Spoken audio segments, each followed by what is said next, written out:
Joe, hopefully this time it will catch. Um,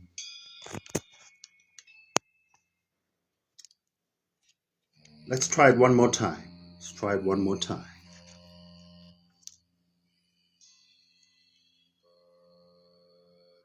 And usually when it does this,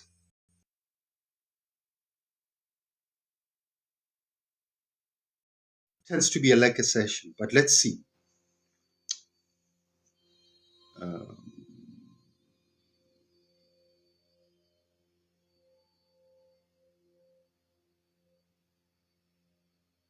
is it transmitting out all right on your side? Can someone please just be kind enough to confirm?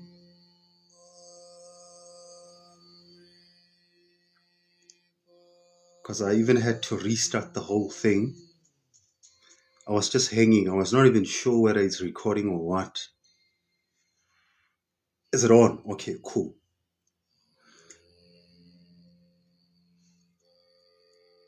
Tonight we speak in symbology, right? We speak in the power of symbols. It's going to involve a lot of linguistic jargon, a couple of things that we have to start getting right before we can understand the symbols.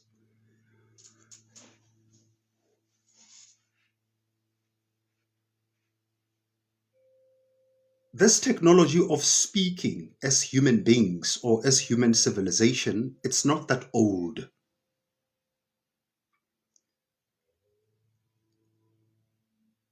If you are a student of history or a student of anthropology as to you being interested as to how we became to be who we are, you'd be surprised that it's not a lot of people that want to entertain that question. you know, mainly because this art of studying or of this art of being a scholar and researching, it's something that a lot of people that are into consciousness lack. People that are into these quote unquote new age movement, I don't even know what you call yours.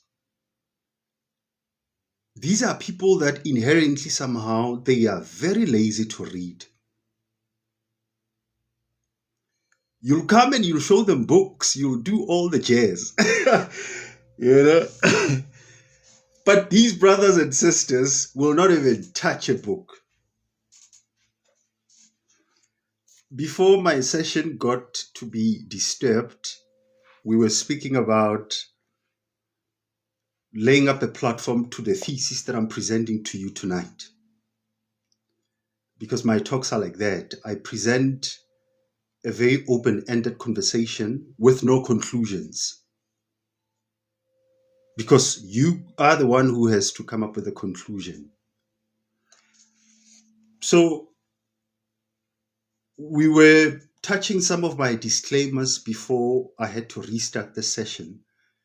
And I'm doing it like this because now I'm documenting these things and I'm putting them on YouTube. This is of course for later use because they're quite lengthy. Or is it lengthy? They're like 2-3 hour sessions. The sit downs that I'm having with you guys, I take them as they are and I put them up there for future reference. So I was dealing with some of my disclaimers earlier on that we need to be doing our own researches. We need to become scholars. We need to become students. It's high time now that we stop eating from other people's mouths. We need to make it a habit and a point or almost our second nature that whatever that you're hearing or you're getting from the outside has to be confirmation of whatever that you are having internally with yourself. In that way, you'll start trusting yourself more. That's why in this thing of new age, this exercise of healing yourself is very important. It's actually step number 1. If you are into consciousness or spirituality, start by healing yourself first, because this journey is going to be very dark and you're going to have to become your own light. you know? So, those were just some of my disclaimers. I just want to flash the books that I showed earlier on, but I'm not going to be talking about them at length. The first book for the night that we spoke on is The Art of Speaking, Made Simple. This is for people that are into the art of using their words, speaking.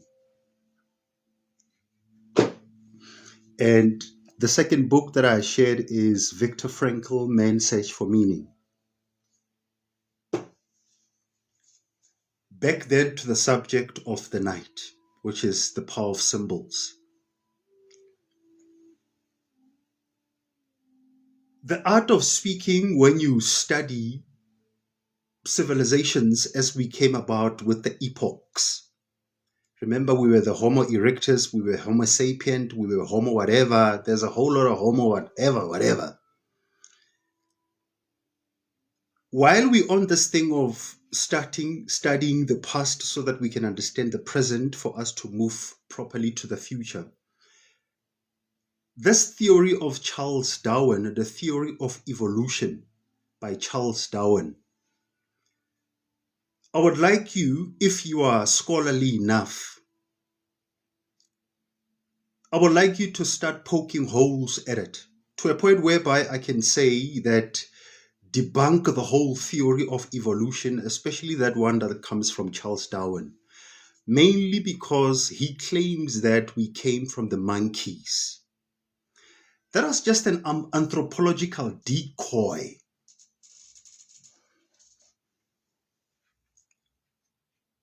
to mask our true inception as civilization. You got no idea. In TikTok, and I know if it does this to me, the message must be very heavy. More so lately, I'm putting these things on YouTube. So, even if the network is doing this to me, this message has to be said. And how it's going to be said, I got no business with that. It's just going to be said.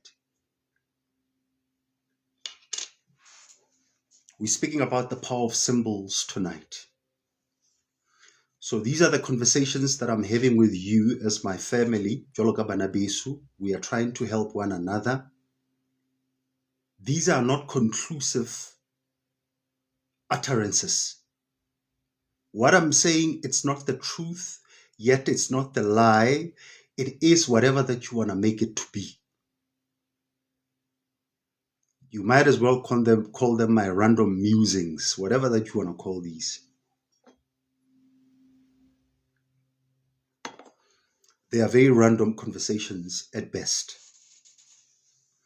So if you are into metaphysics, if you are into those spooky conversations, consider sticking around with us. This is going to be a delicacy for you because we're also going to be speaking about ghosts tonight. Where's my ghost book? Here it is. Let me just take it out. So if you're into spooky things, stick around. What you can do as well is you can follow me so that whenever I share these conversations, you can be notified. Very funky conversations we're having here. We're doing the TikTok with the twist. There's no sensations here. I'm not getting naked. There's no apps. There's no food. It's just a bunch amount of knowledge. So if you are into that sapiosexuality kind of type of thing, stick around with us. If you are turned on by the information. Third book for the night or of the night. Let's do a bigger monologue on Haunted Corners. South Africans' own ghost stories. This is by Margaret Williamson.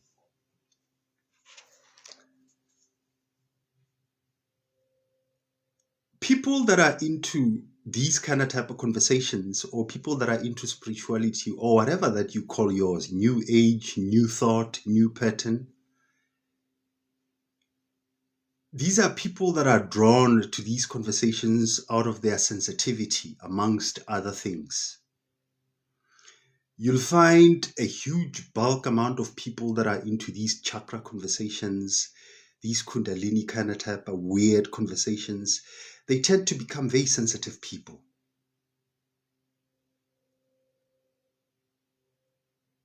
They are very perceptible, or they are very perceptive to energies that are otherwise would not have been seen. Hey, Leb, stick around. You'll see how they come about.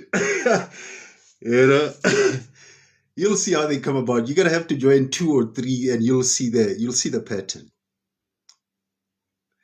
But if you're new, follow me so that when I decide to pop up, you can be notified. We're having these conversations on a very random basis.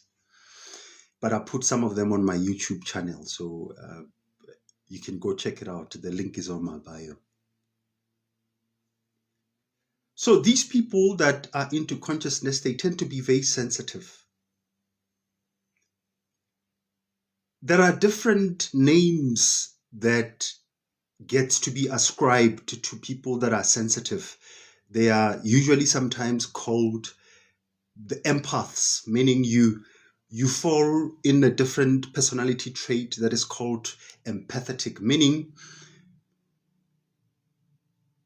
you tend to feel with people, because that's what empathy means. You empathy, compassion, sympathy, same WhatsApp group, but with empathy of a spiritual person, you tend to feel with other people.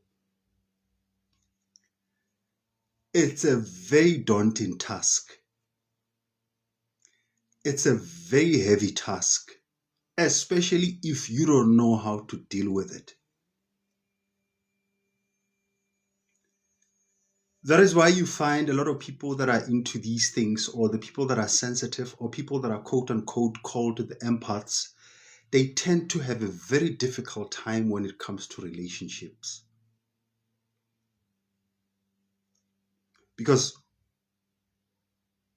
someone who's sensitive and into consciousness, or someone who's, what do they call them these days? You woke. You know, the people that are woke, they tend to be very sensitive when it comes to the emotions, right? Sensitive when it comes to things that are around them. These are people that will tell you about them being affected by electromagnetic rays. These are people that will have very funky sensations in their bodily apparatuses, or these are people that are, sometimes they can even tell you that they can hear what the birds are saying. At most, these are people that will take it to a different level, whereby they will start talking to trees. These are people that you'll find sometimes hugging the trees. These are people you'll find sometimes talking about fairies. Fourth book for the night. The Real World of Fairies. This is a book by Dora van Gelder. Dora van Gelder.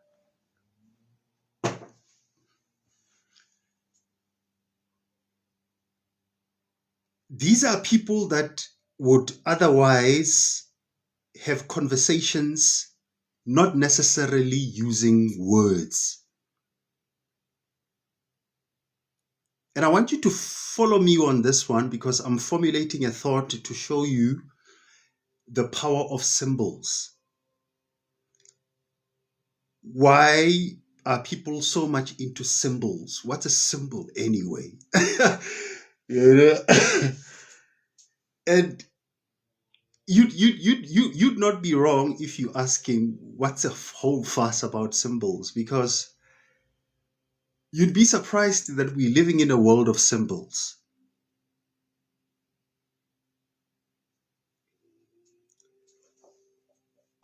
I've shared some books already in case maybe perhaps you just hopped on right now.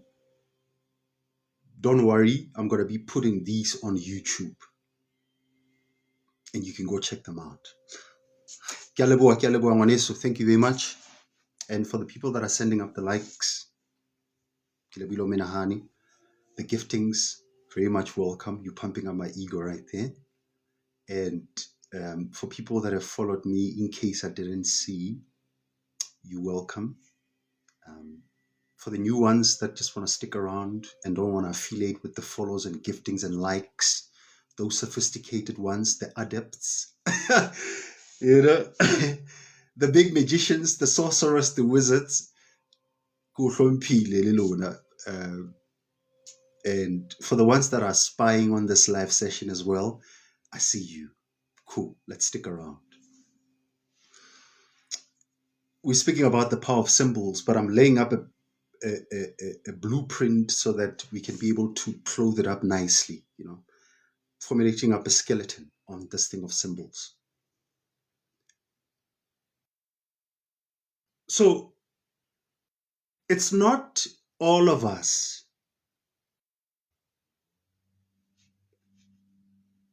It's not all of us that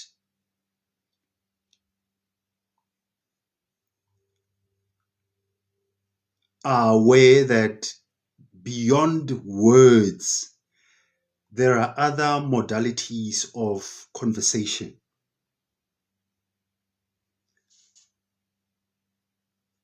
Some people are only aware of the verbal communication. And you'd be surprised. I know it's not you. I know you're very clever. You're very scholarly. There's no way that you can be into consciousness and you don't understand that you are not the flesh. You are not the body. By now, that should have been inculcated into your journey somehow. Because this is pretty much like spirituality 101. You get into spirituality, first things first, you are not your body. You are not your mind. You are not your physical third dimension density existence. You are something beyond that and more. Then if then it's not, that's not your forte, hey man, I'll take you back to to back to square one. Go start again. You can pretty much put it like this. I think it was T.S. Eliot who said, you are not a spirit having a human experience. You are not a human being having a spiritual experience. You are a spirit having a human experience. It's more like, you know,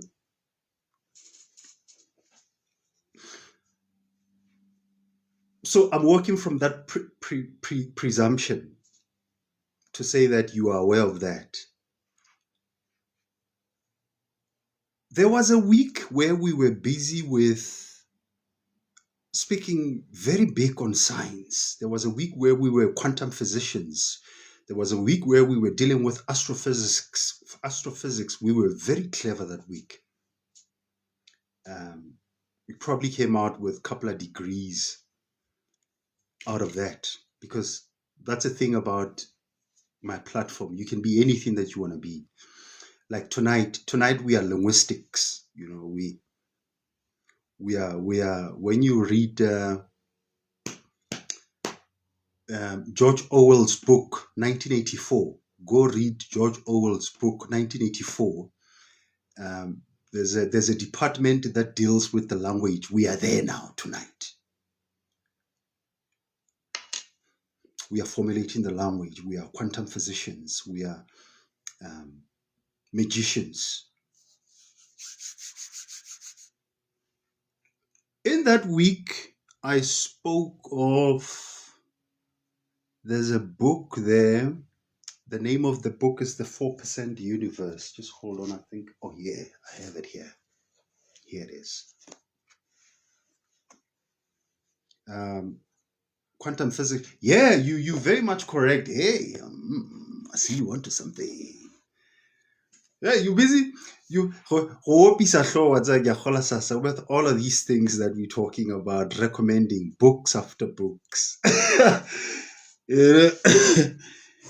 Hey man, you just gotta read one. Don't read all of them. Just read one, acclimatize yourself with the concept, then move on to the other one. The reason why I'm putting up these things on YouTube, it's so that we can buy it bit by bit, right? This will be the fifth book for the night.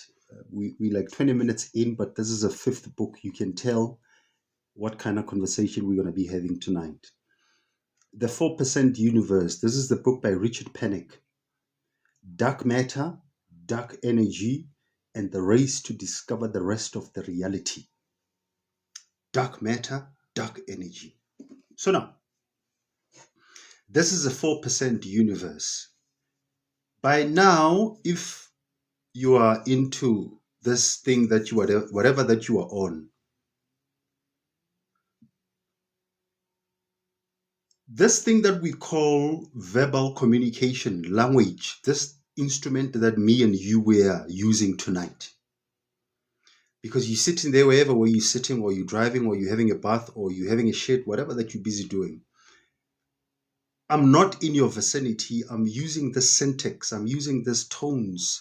I'm trying to encode the alphabets to make them into a word, into a sentence, so that I can send it to my tower, and my tower takes it and it encodes it, decodes it, bounces it up to your tower, and it pings and it finds you wherever where you are.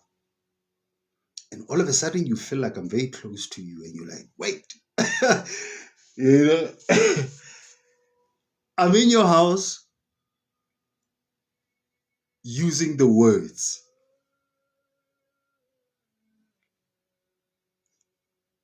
Try wrapping your head around that. For you guys that are thinking that words are useless, think again. So with this 4% Universe by Richard Pennick, this, by the way, forms part of eclectical science, or the science that is not commonly known. This is known as the light prism. Let me write it down. Light prism.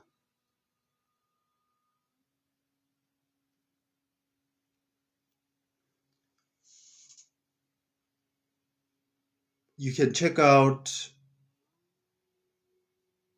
who's this guy that came with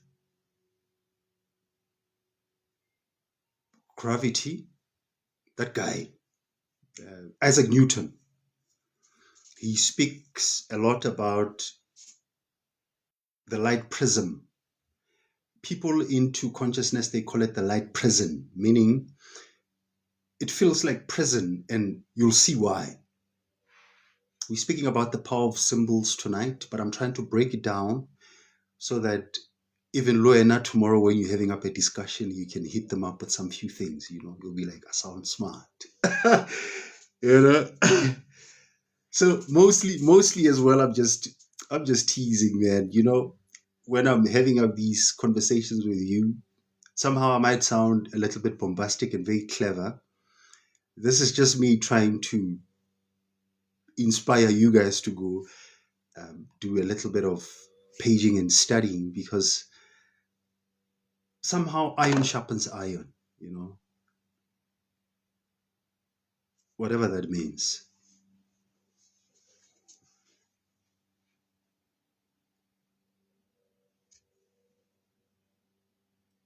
So the words that I'm using right now, in as much as they are very significant, they are very impactful, which, by the way, this is a gift that all of us do have. We've been bequeathed with it, the power of words. If you don't understand how powerful words are, go read the book of John in the Bible, Saint John. In the beginning was the Word, and the Word was with God, and the Word was God. Something like that. So with words, you can create, and with words, you can destroy. Power of linguistics. Since, well, tonight we're speaking about words, linguistics is going to form part of this conversations. By the way, thank you very much for people that are busy sending up the likes. People that are new here, welcome. I see you. People that are scholarly, looking for books, I'm busy sharing them and I'm discussing it. Or people that just came here for casual conversation, stick around. Let's see how far we're going to be taking this. We're speaking about the power of symbols tonight.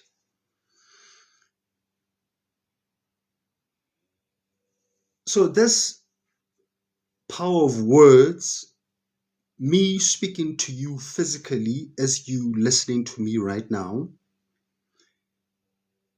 it only forms part of the total, or it's a fraction of the totality of existence.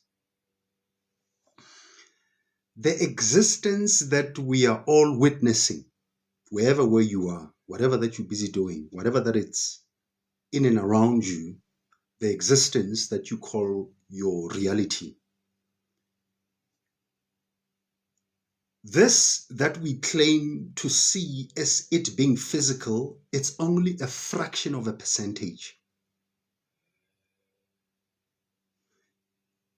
This that we call reality, it's only a fraction of the totality.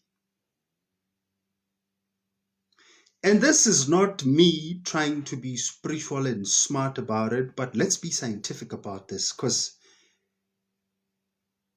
these are concepts that have been borrowed from African spirituality, but because they've been desensitized, translated, transliterated, we often have to use the first principle basis to unwind the mess that has been caused. That's why I'm taking so much long just to delineate on one subject. But look now, you know, here I am, I'm off the tangent, I'm up, down, I'm wherever. But by the way, welcome to everybody that is here. You new, follow the brother. Go check out the videos that I'm doing here on TikTok, and also check out my YouTube. I'm documenting up these conversations. Tonight we're speaking about the power of symbols. So this thing that we call the total existence, it's nothing but the fraction of what we are supposed to be enjoying. Hence they call it the light prism. In consciousness, they call it the light prison, because this that we call reality, it's only 4%.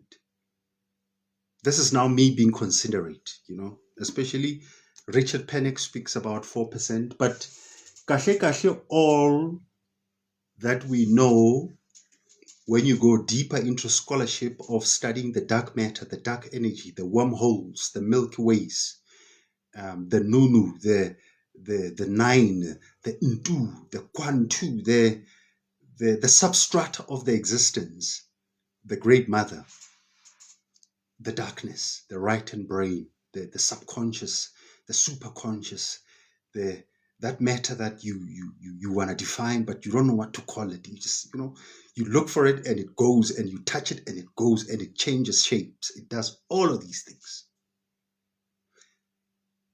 Hence, we don't have a name for it.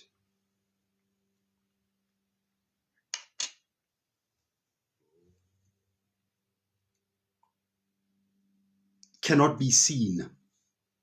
All of that, the subconscious mind, remember, it's the mind that cannot be witnessed. It's the mind that cannot be seen, but it's the mind that has to be observed, not really using your physical eyes. I'm taking so much time to build this because I want to show people as to why this topic of symbology is so difficult to even entertain.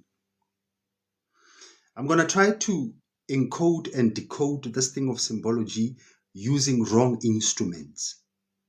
As is, I'm at fault. I'm using the words to explain the symbols, but bear with me.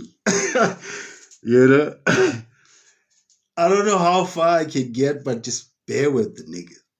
Let's see how far we can investigate this. Thank you very much, Wanesu. And I see that um, the house is getting all together. Welcome to the new people as well. Uh, these are very random conversations. Olatanyana, so like just a little bit, it's a bitty. But the nice thing is, I'm putting these things on YouTube, so you cool. You can catch it live and you can catch it later on as well. But if you're smart enough, you can listen to them once. And but you have to sometimes, when you listen to my conversations, listen to what I'm not saying. I know it sounds like it's super saiyan stuff.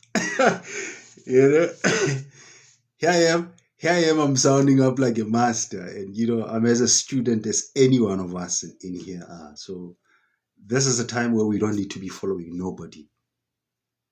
I'm just sounding like this so that people can follow my conversation and keep it nice and kinky.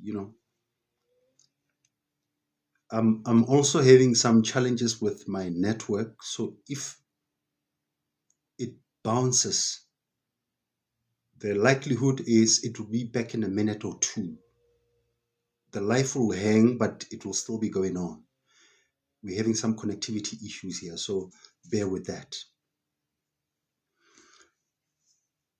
More so, it will be beneficial if you go to YouTube because of the books that I've referred you guys to, for you guys that are doing up the research. So at best, the reality that we are witnessing is only 4%. But us Africans, Bagolo Barona, our ancestors, our forefathers and foremothers, have always told us that this thing that we call reality, it's a lie. This is an illusion. This is samsara. This is Maya. This is Lila. This is the matrix. Your job and my job is to escape. but not escape in a form of running away, but escape in a sense of transcending it. Because if you escape by running, if it has fear to do with it, you're still going to come back. So you got to be clever with this, eh? So tonight we're taking a very philosophical route. It's not scientific, it's not anything. It has a lot to do with clump amount of histology. It has a lot to do with the study of values, the study of investigating why are you doing this thing of consciousness. Why we go pisahloha kana kana? Why don't just be like anyone else? I mean, I doubt there's not a lot of people that are busy with these things. I mean, people are watching soapies and stuff. And look at yourself. You here now being philosophical and stuff. So then here's how it is. If then this thing that we call existence, it's so much of a small percentage, why are we so steadfast that this is reality? Because you're probably asking that. You've probably heard a lot of people talking about reality is an illusion. This is Maya. This is not real. This is samsara. This is lila. But nobody really gets to the point of explaining, but why does it feel so real? Why debit orders, why are they so real? Why do I have to buy data? Like why? Here's why. And I'll quote from the horse's mouth. This is The Universe and Dr. Einstein, right? The name of the book is You, or it's apparently written by Einstein himself. This is what he says. I want to show you guys something. Before I tell you what he says, you see that thing that I was telling you about the light prism. Look at this book here.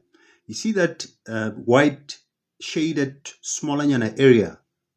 It's written there, visible universe or visible.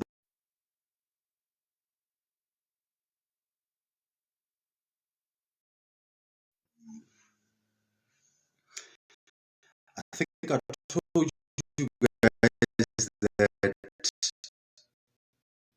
Oh, back. You see? I told you back.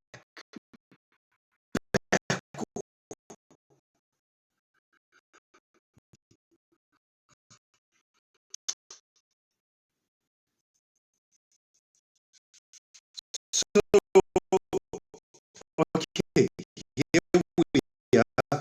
Here we are. I'll start it. We're speaking about the power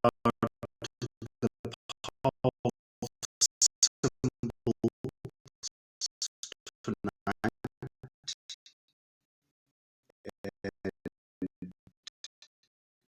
We are just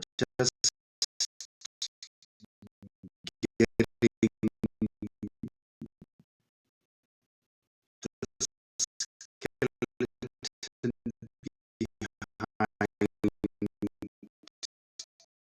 so that this thing nicely.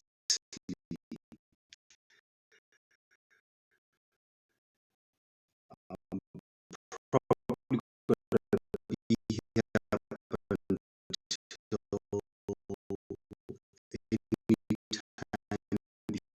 before 9 o'clock.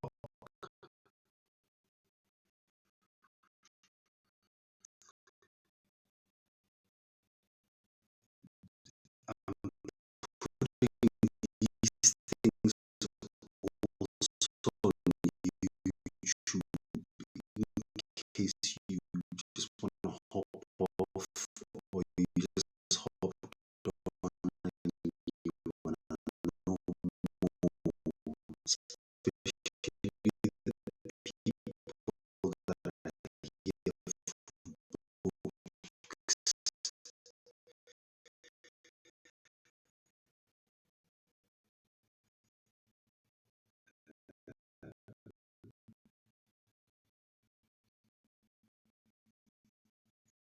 You can go and rewind and do whatever, but you're gonna have to bear around the whole 2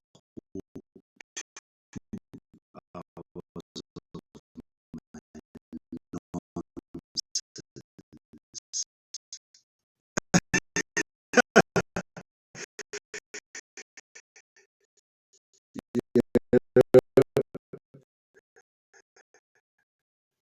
So this is the book, The Universe and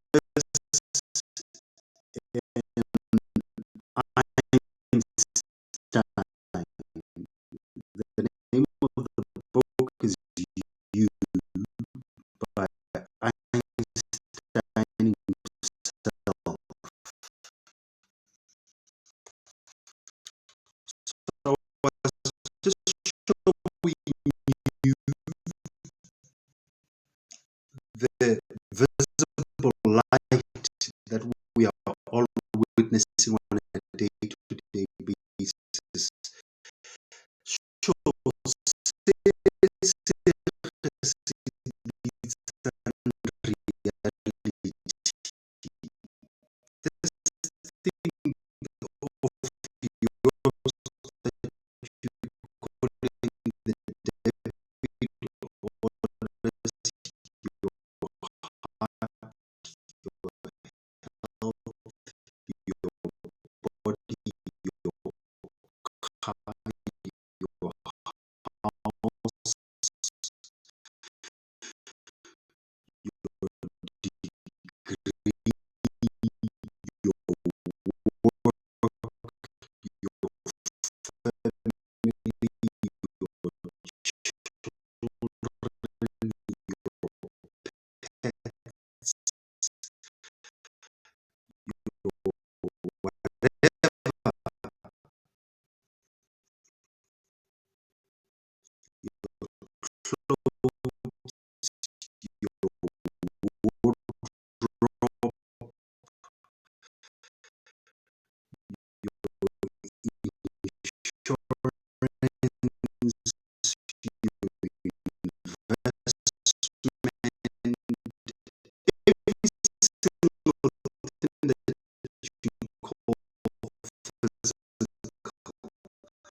only that fraction that is shaded in white.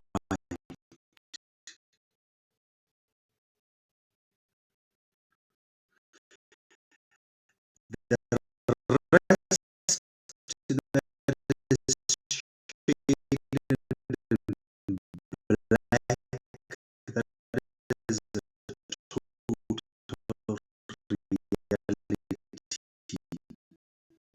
So now this thing that we call the reality, it's not only the illusion,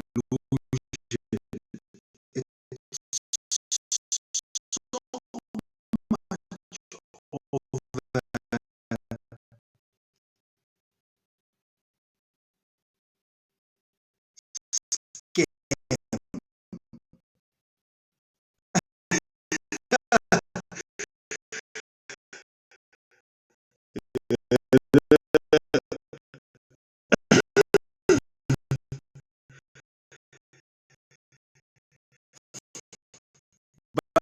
scam. But, but, but this scam, it feels so real.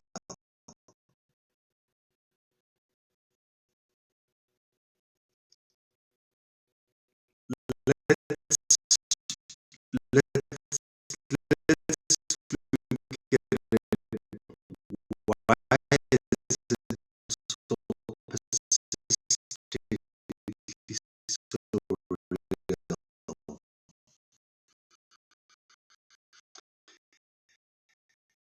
There's a code by Albert Einstein. The code goes on something like this.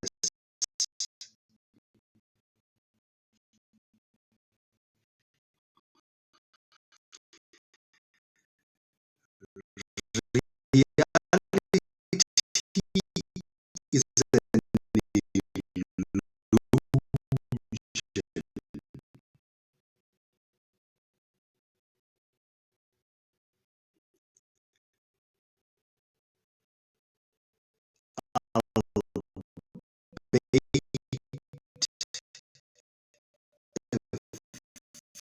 Very persistent one. He says reality is an illusion, albeit persistent one.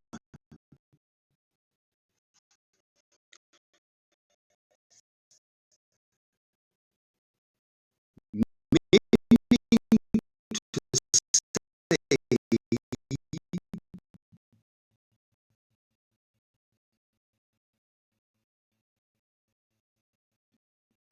the world that we are perceiving with our five senses, which is also known as the conscious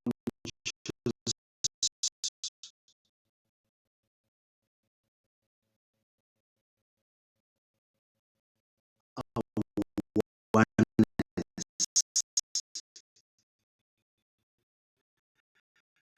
because the five senses,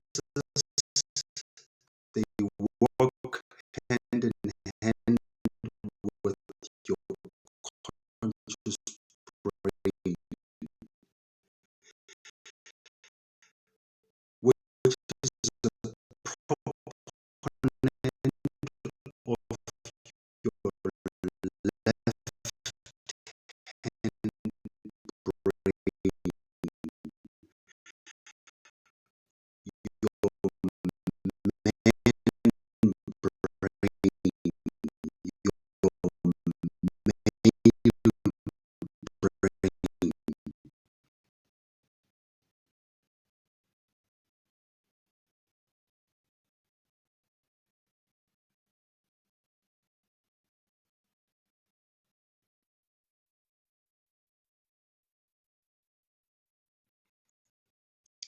the, your, your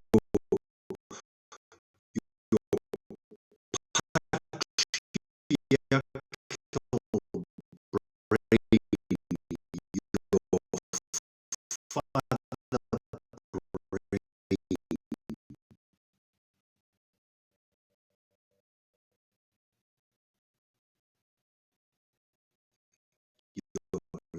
left reality,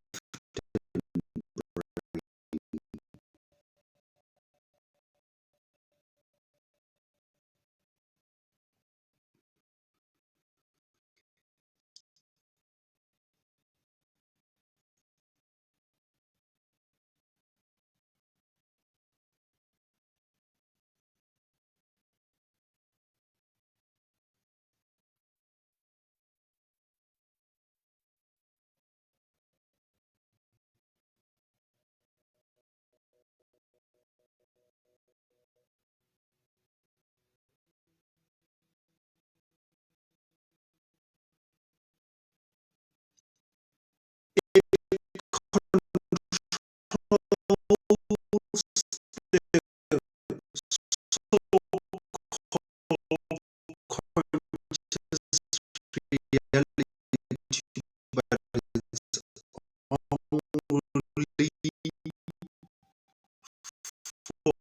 4%.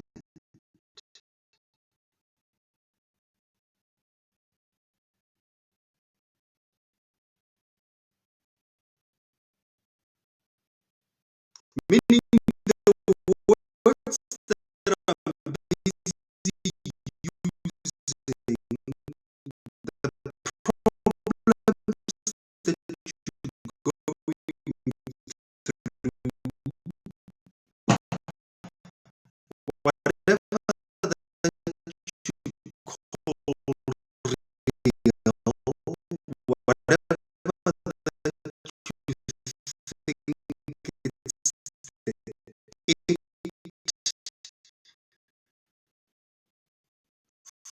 the 4%.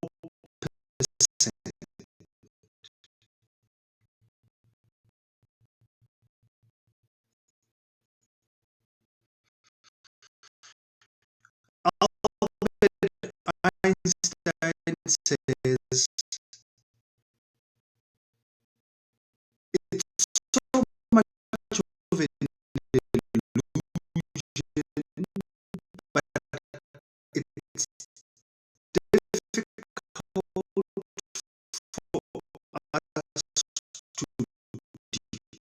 code it and encode it and break it down because it comes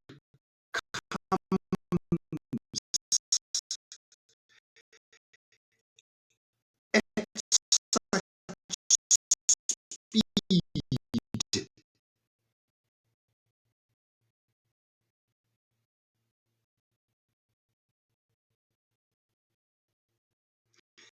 that for you to be able to make sense of it, you're gonna have to slow down.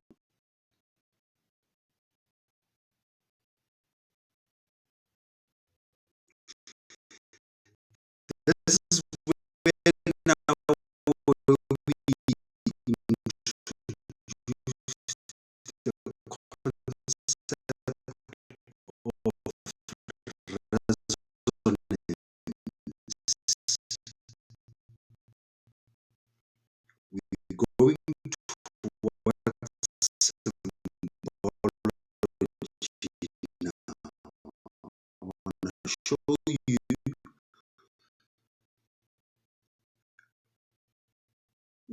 what's the other 96%.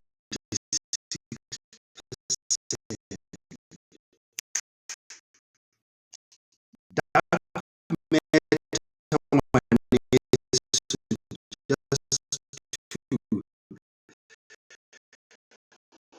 just to show it to you briefly.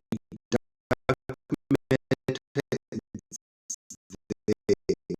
We're gonna be investigating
triune brain is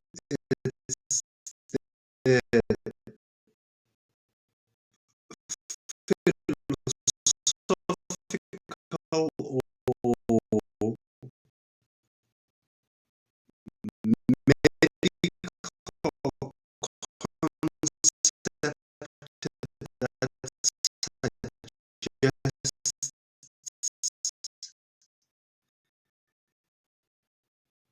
that us as human beings,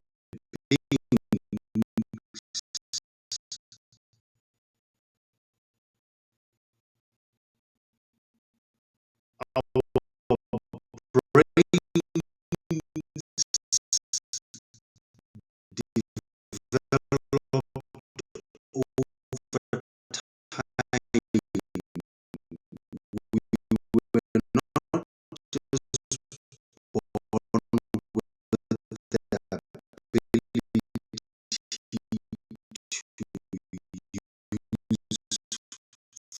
to use part of our brain.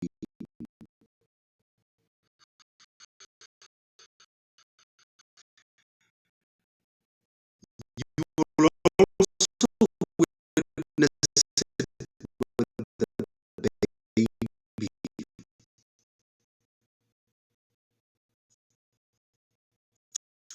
For you guys that have babies,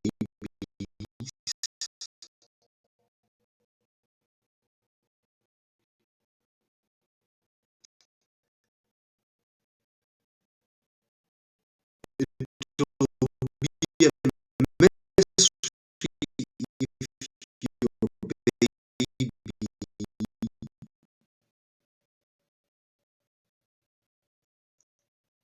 when they came about, they somehow started talking.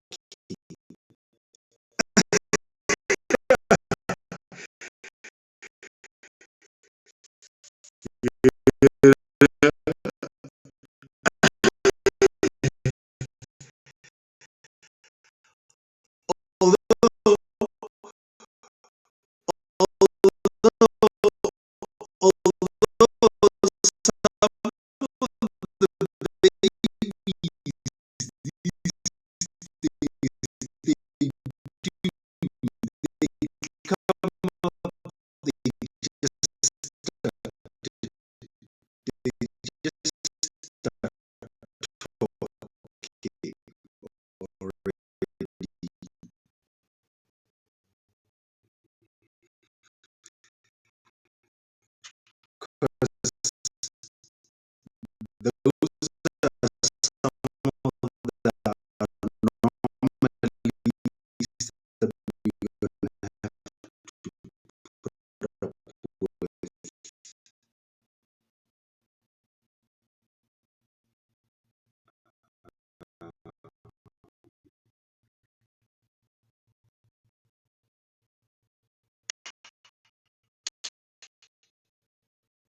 feel like you kill everybody that is living.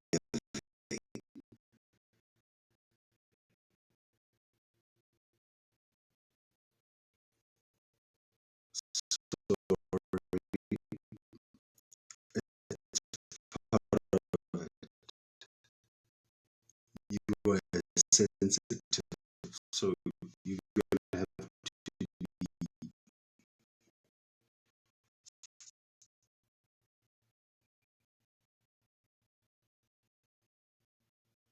smart enough on how to deal with this crap.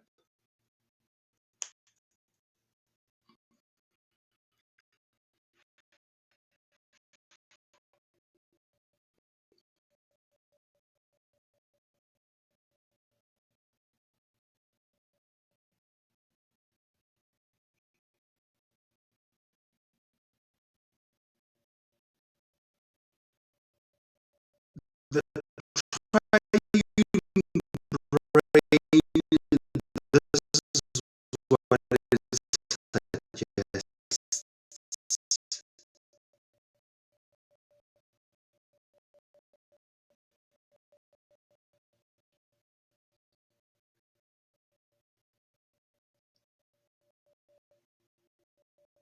You have your primal brain,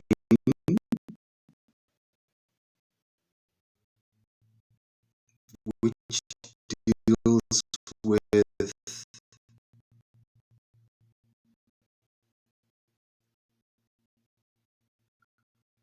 your instincts,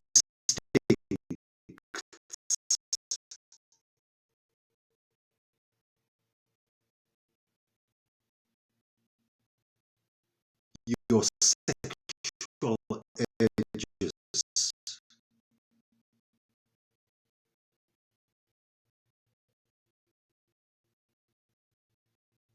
your appetites.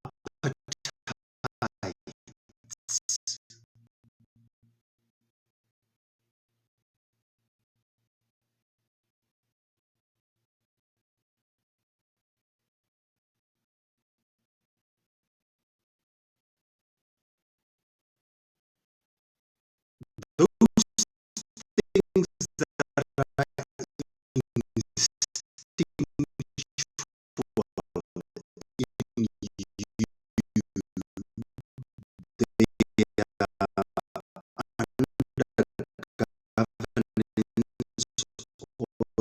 they are governance, or they are controlled by what is called your primal brain. This is also known as your animal brain. This is also known as your reptilian brain.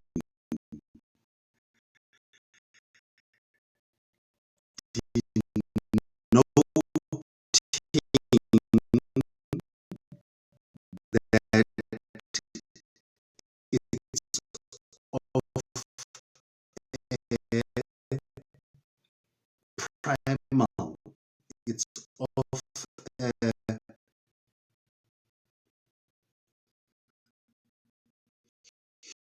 human or animal nature rather. So this is your animal self. You have it, I have it, all human beings.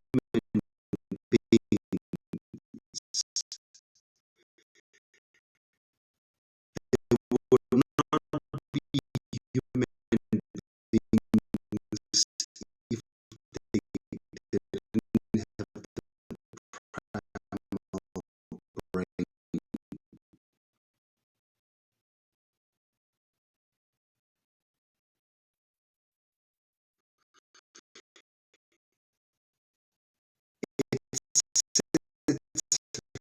right at the back of your head,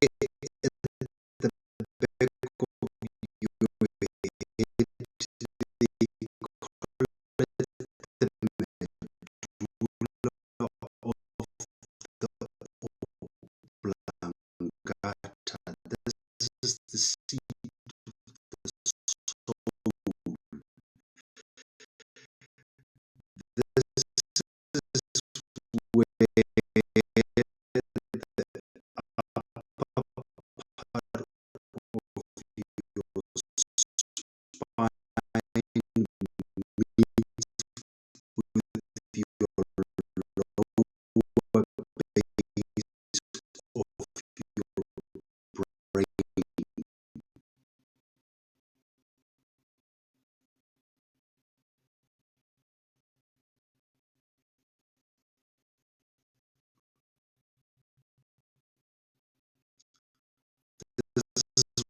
where your cerebellum and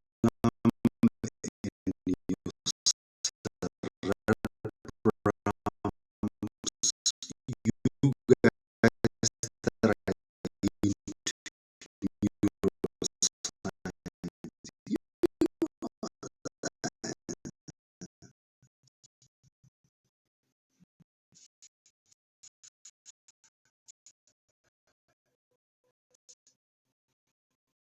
this is a lot when it comes to these things. That's your primal brain. It controls all of those things.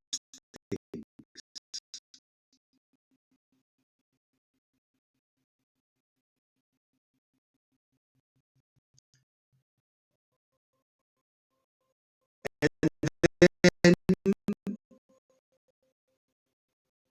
as we develop, you start developing what we call the limbic brain, your emotional brain. This is the brain that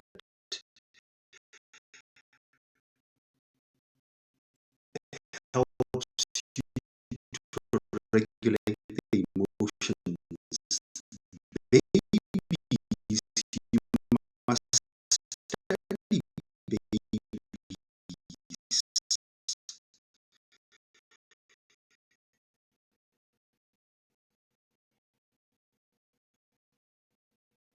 especially early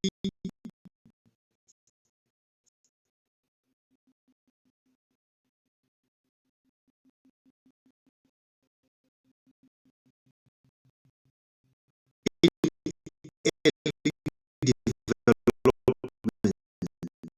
When the baby is born,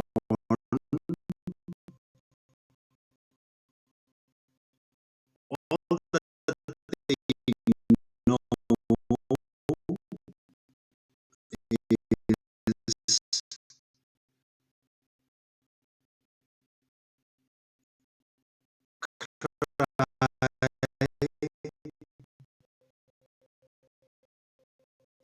eat,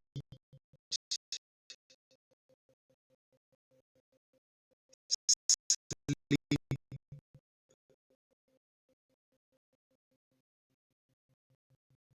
poop,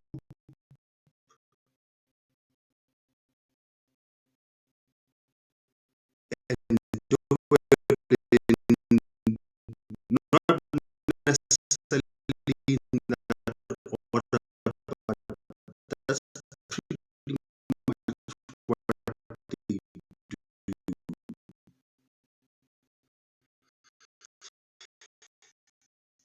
But the older they become, if you are into,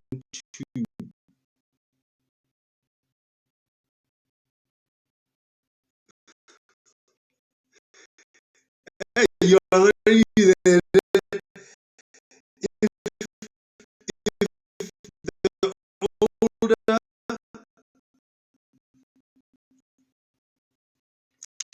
the older older the babies do become, they start developing what they call the emotional identity.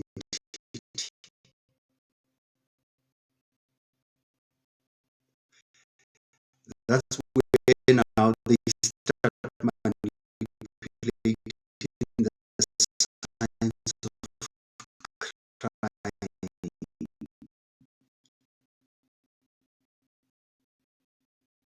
You will see with babies as little as they are, around about a year and 6 months, they start noticing if I cry and I'm with my dad, this is what my dad is going to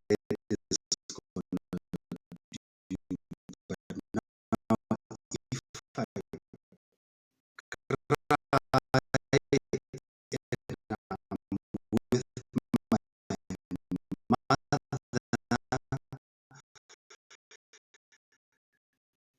this is what she's going to do. So now she starts formulating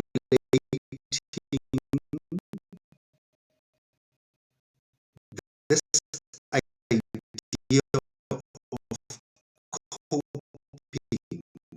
This is how personalities get developed.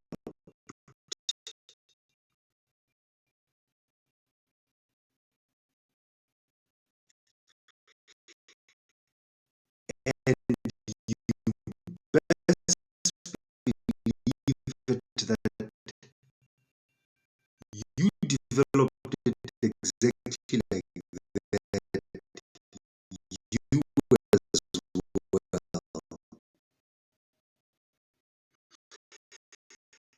But back then, remember, you didn't have words.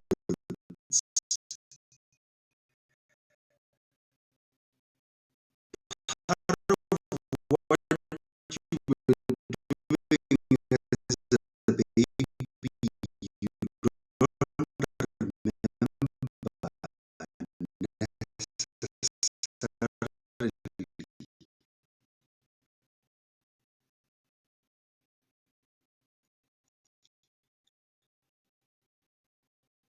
But still carrying the very same personality traits, even still today.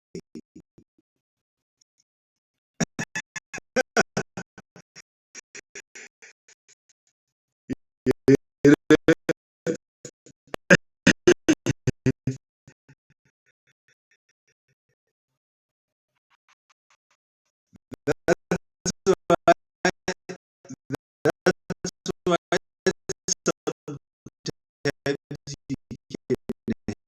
that's why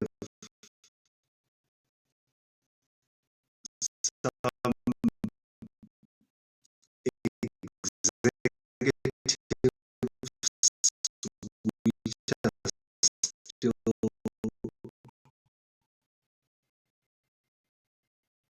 behaving like 5-year-olds.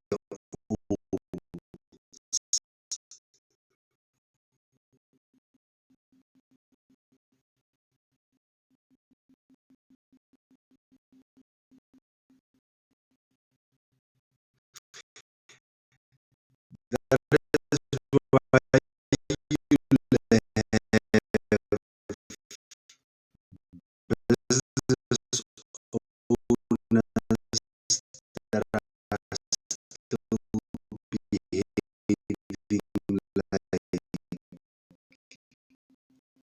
2-year-old.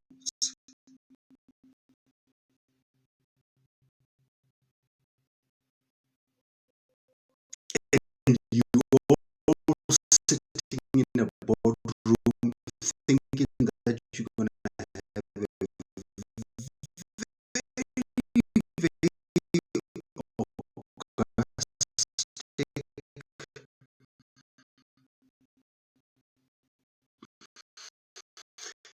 eclectic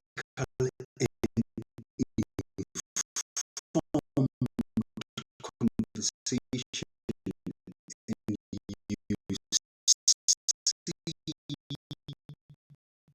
an executive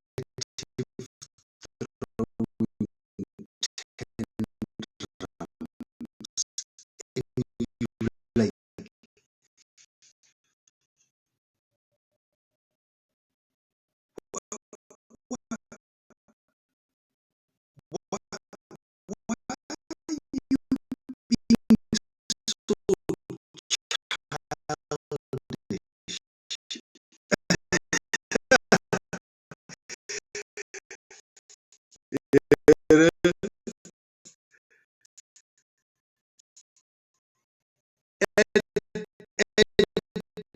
this is where you find words like that.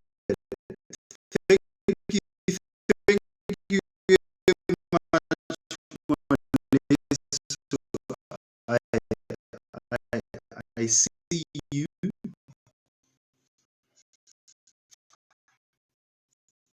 What I'm trying to do right now, I'm putting these things on YouTube. So at some point, I'm trying to refrain as much as calling people's names. But I think you know where my heart is.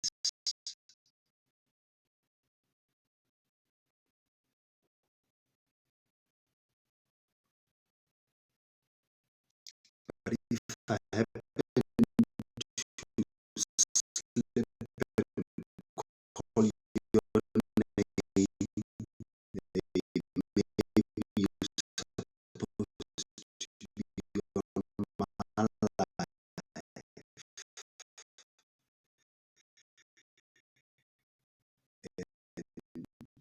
Everybody's supposed to know about you. You know,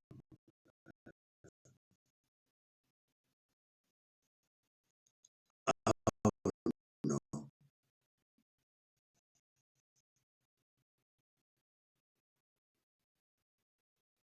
Anyway, what is secret anyway in an advent of technology?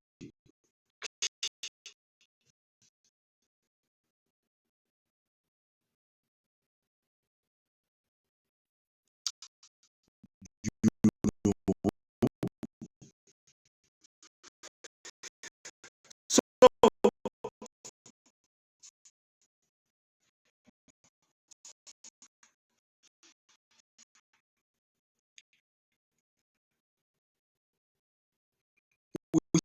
speaking about the power of symbols tonight, but I want to show you as we develop,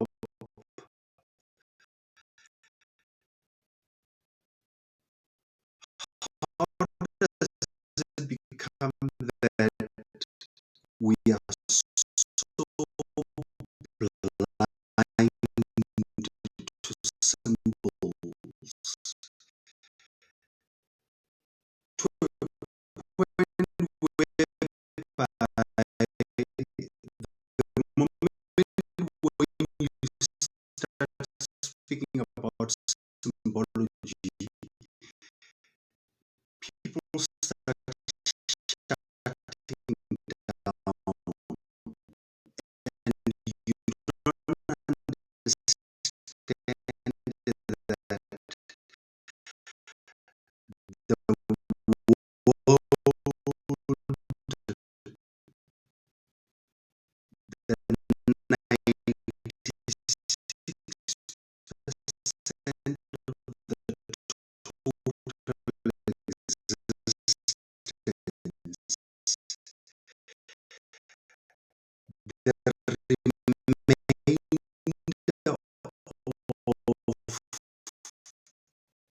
We can only perceive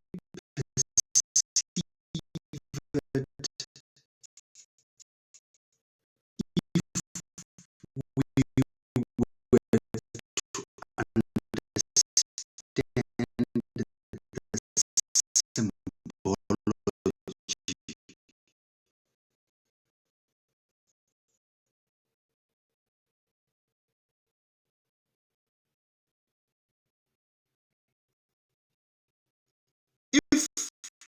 If you want to understand the world of the symbols,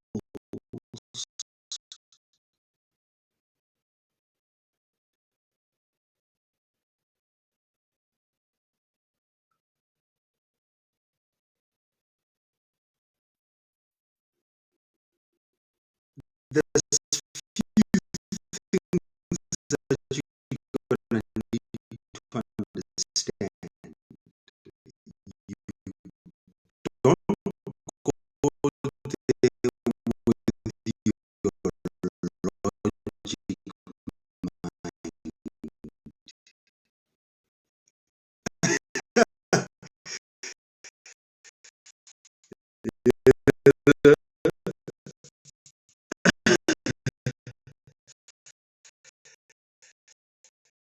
mind. That's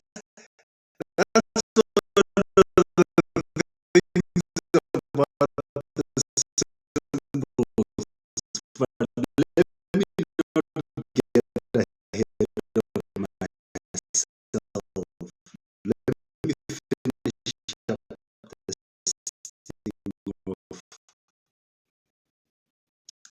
the left brain as to how it works. The logic brain.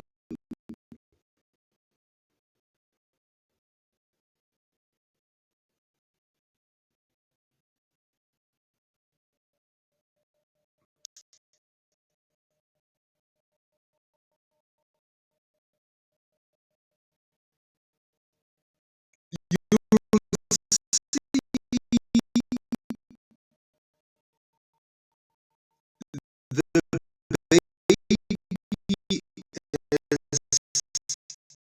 they coming, they now start,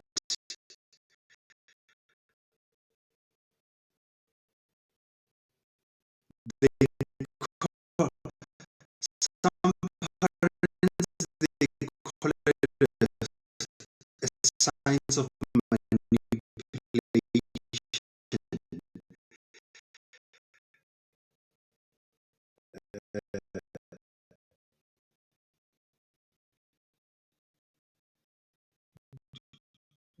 Developmental psychologists, they call it coping mechanisms.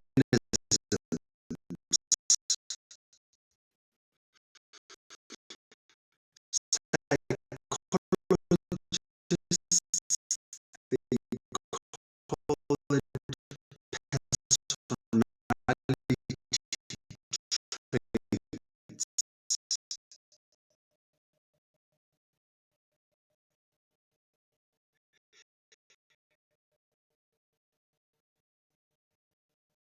You know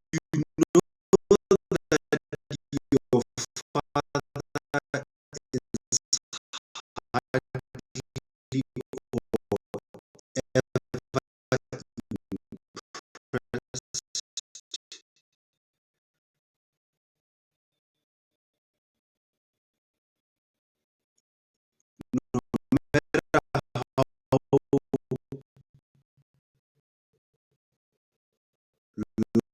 how loud you cry.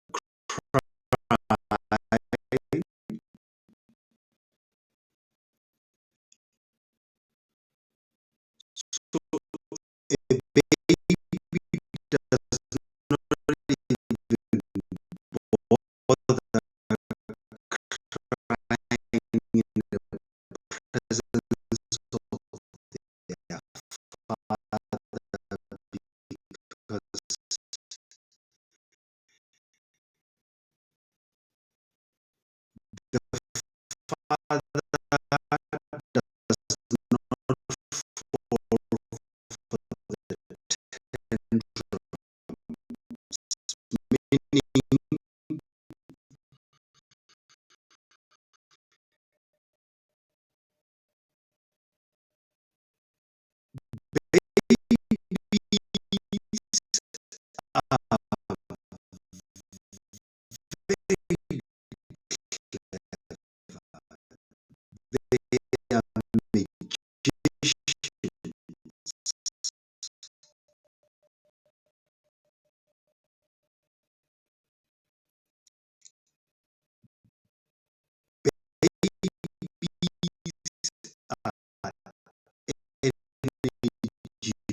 because they are operating from the very slow brain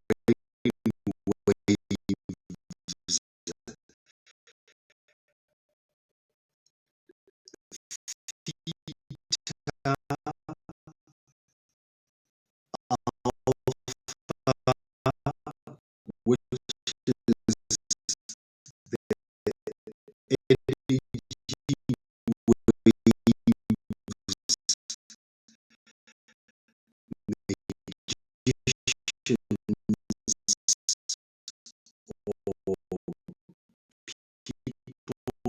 that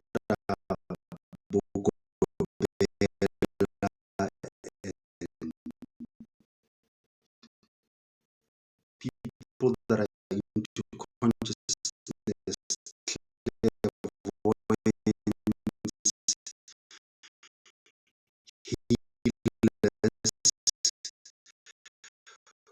those are the brain waves that you have to go around with. Can't be coming in healing people with beta.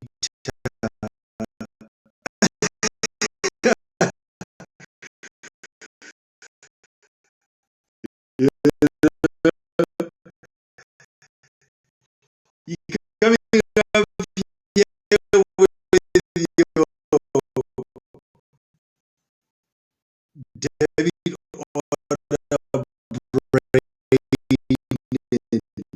You gonna be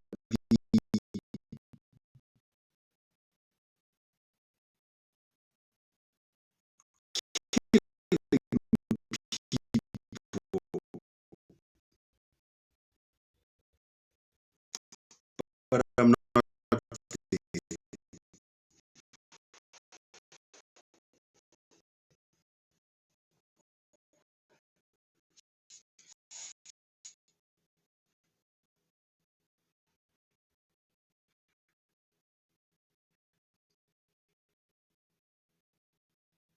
So what a baby does is they, they learn to understand as to, okay, this is what I need to do. Or if I want food,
they happen before they start talking.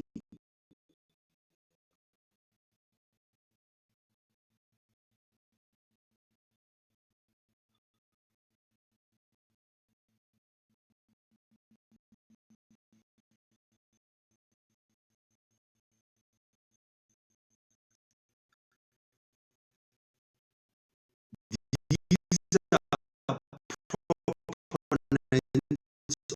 of the two primary brains, the reptilian or the animal brain that controls the instinct,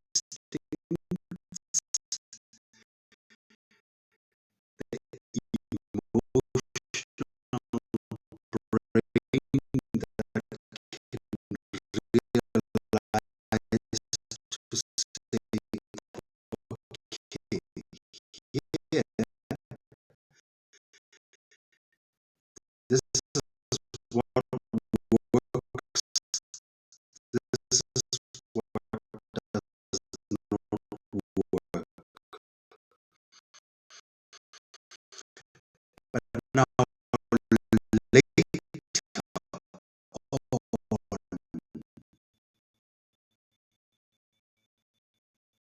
the baby starts engaging this thing that we call talking.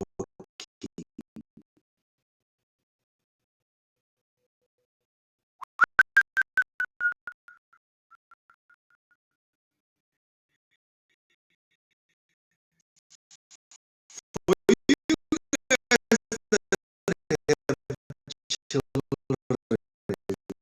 you have to look at these suckers out as they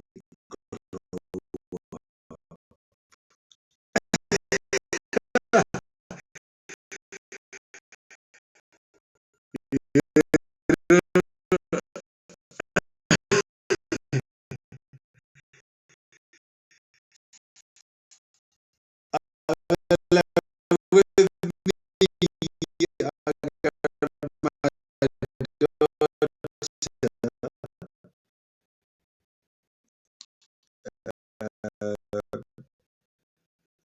every time whatever that she does, I study her like a scientist.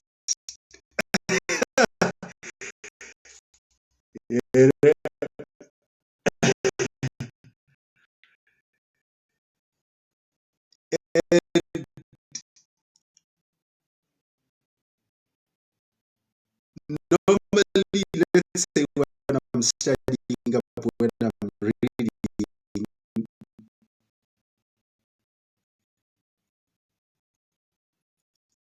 she wanna get a book, you know.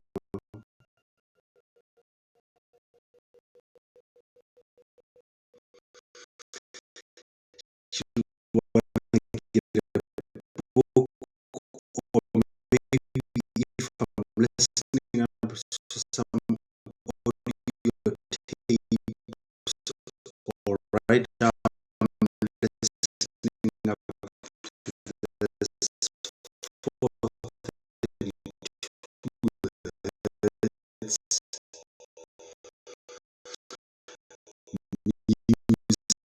music, um,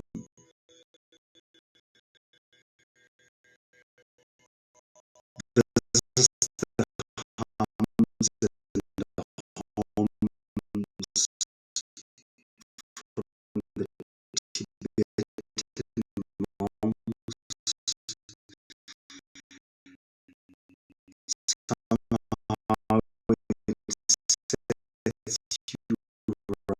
If you are into that,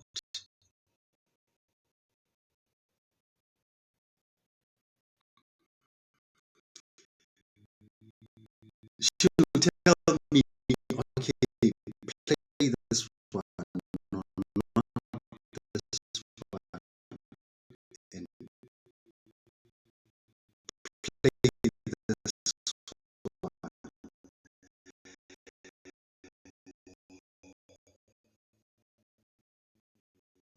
I get it now. They are at the stage of trying to speak now. It's a mess.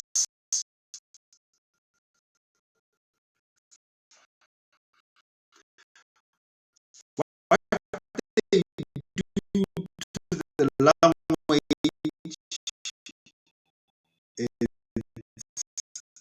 it's so hilarious.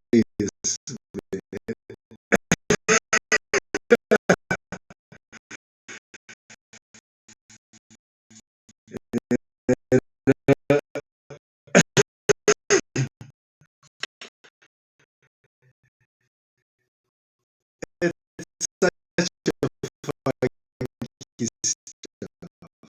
So if your babies check them out, they wanted to be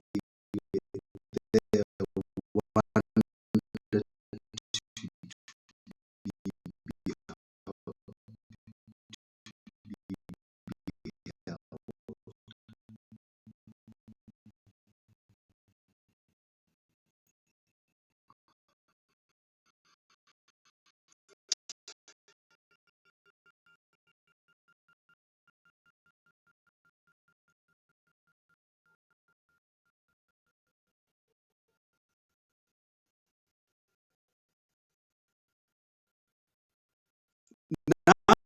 Now they start using the word. Now when they use the word,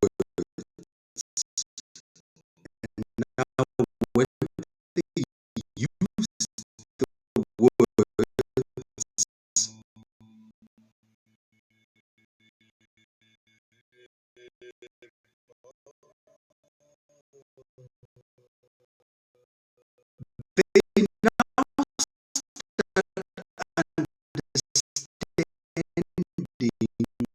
that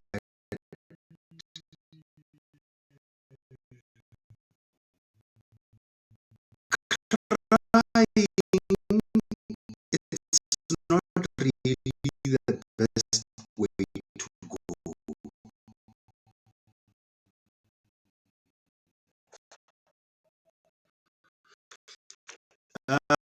This that is playing at the background is the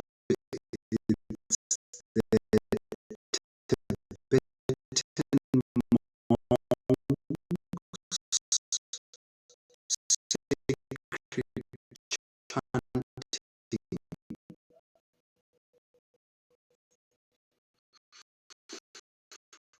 This is 432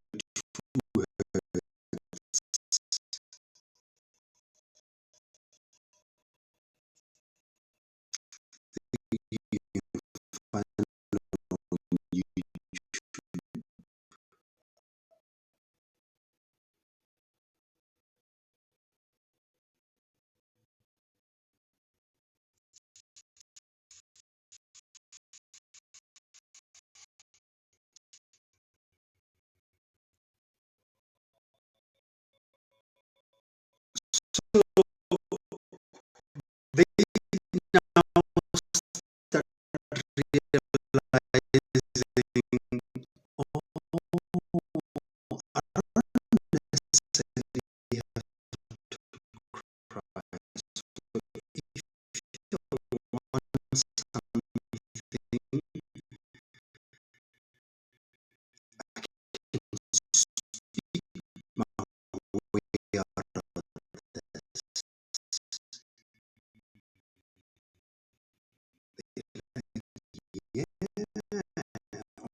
but I want to see firstly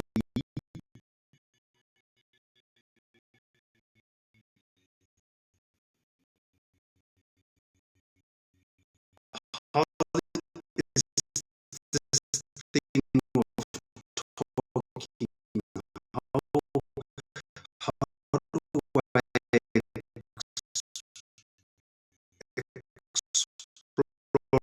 it?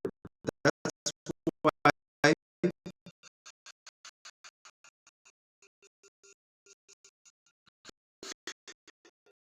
you will see children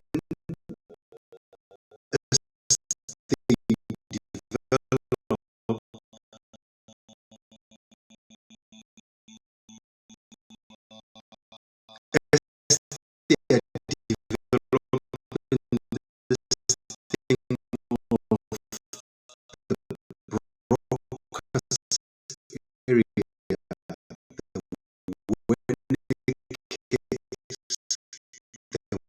is a little bit left side of your brain that is responsible for your does not develop early,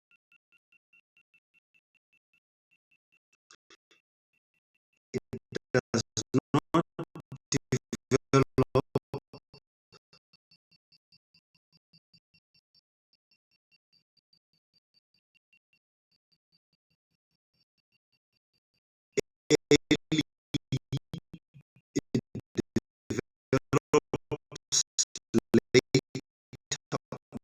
on after you build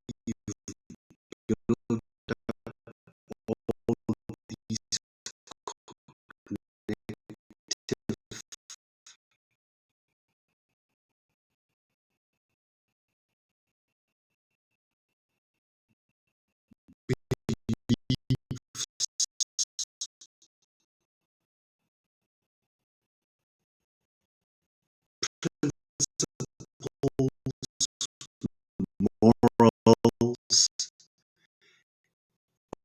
only then the language comes. We not just born with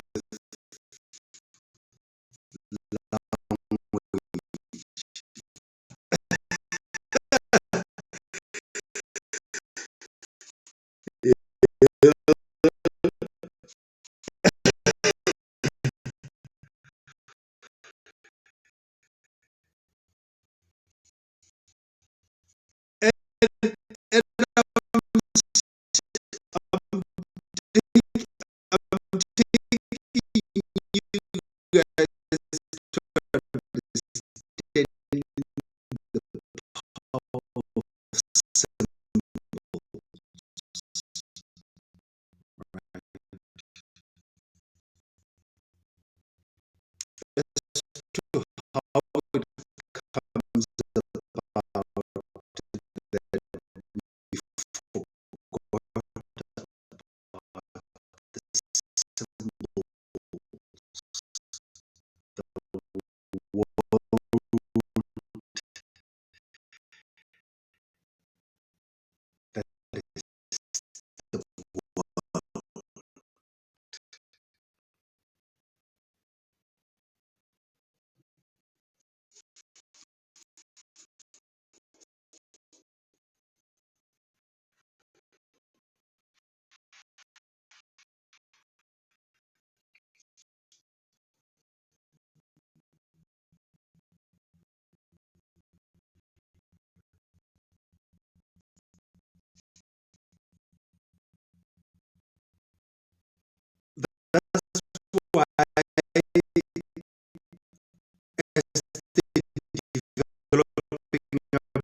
But now, basically, what the baby is trying to show you is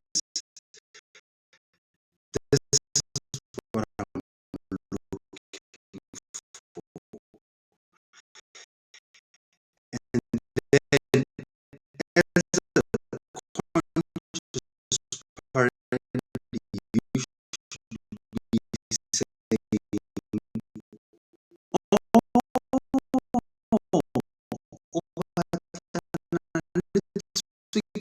pick here. Oh,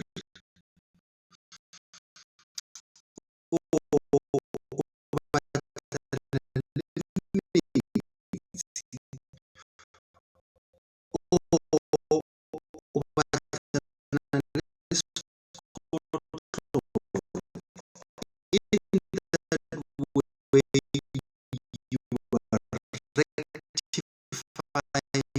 whatever that they see, they can see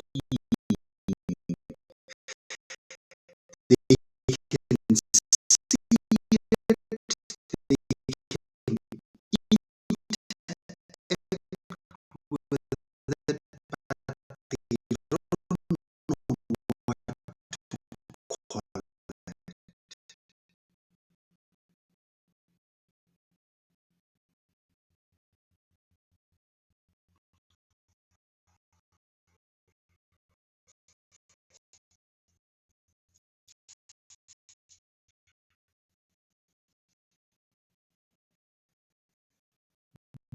This is exactly how us as human civilization we came to be.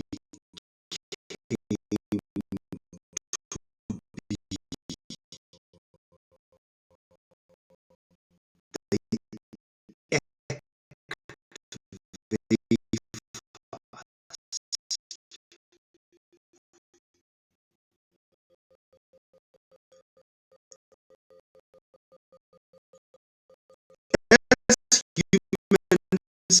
Human civilization, what I've just described to you, I've given you a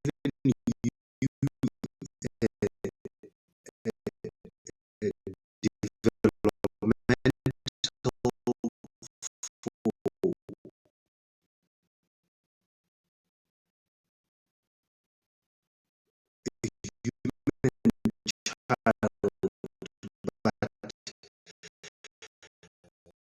us as human beings as well, when you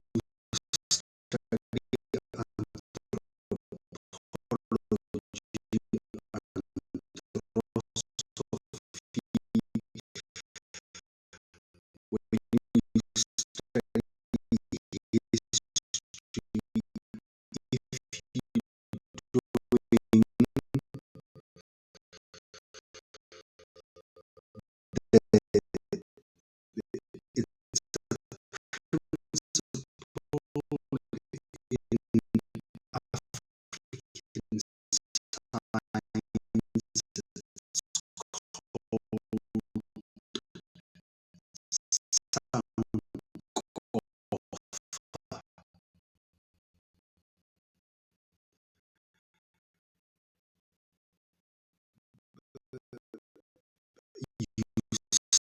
principle in African science, study the past so that you can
you aware that you are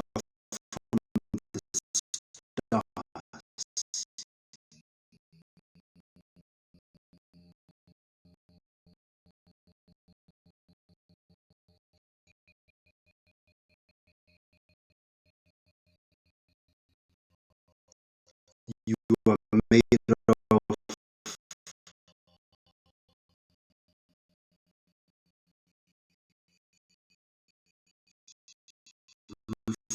for a lack of a better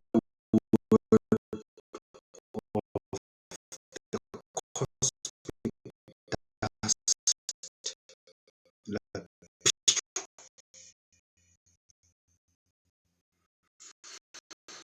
you are thought from what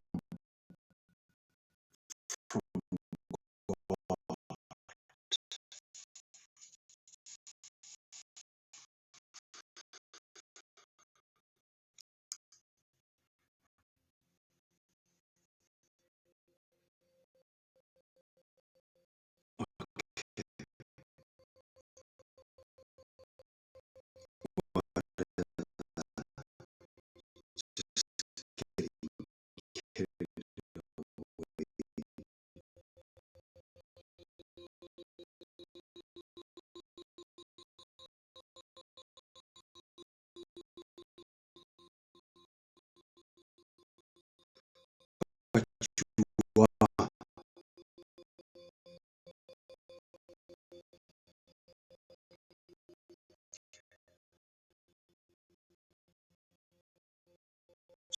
So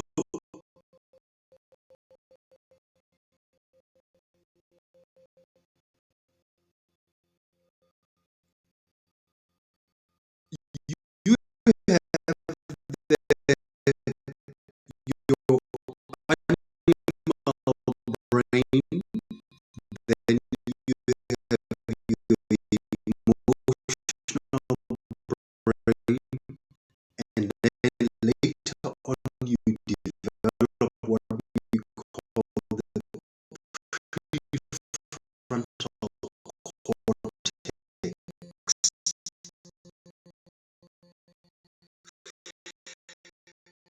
This is the brain that is at the forefront of your of,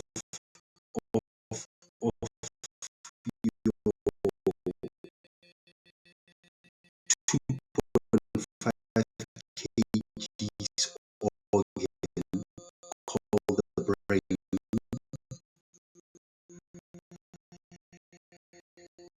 This is the part of the brain that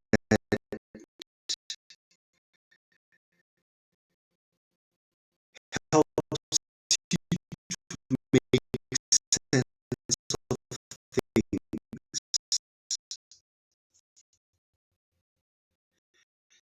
I mean, like right now, I have 1,000,000,000 amount of information that I want to share.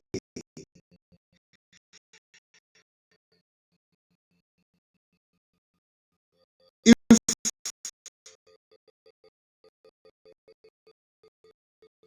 I was in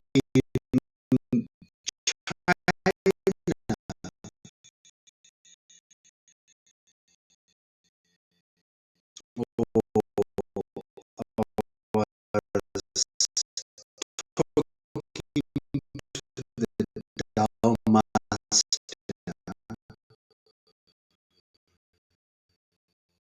I would just sit here and say nothing.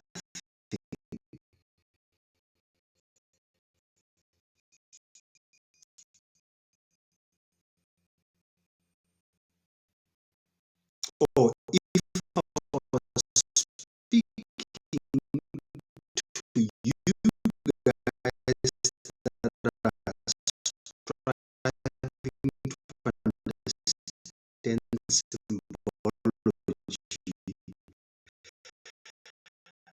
would just come in, sit and say nothing.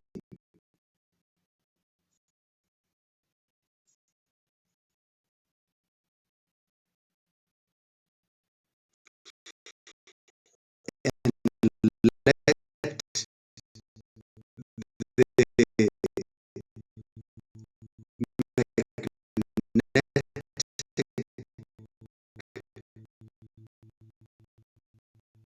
whatever that is oozing out of my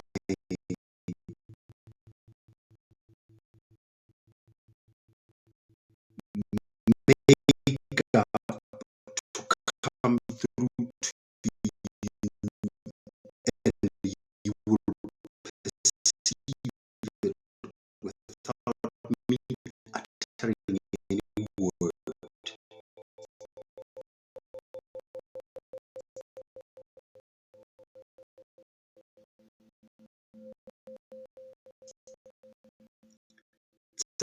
Art of telepathy, art of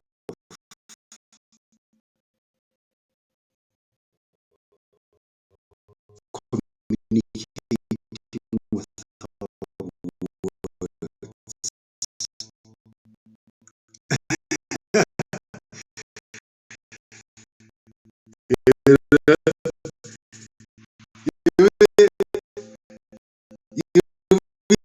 You, where do you think the telegram comes from?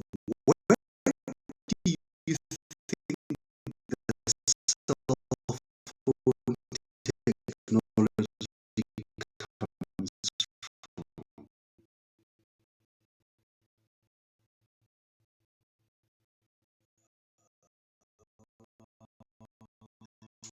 Where do you think the Wi-Fi comes from?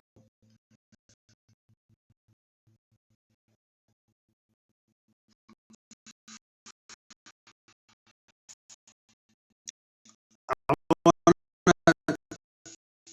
to show you guys a little bit of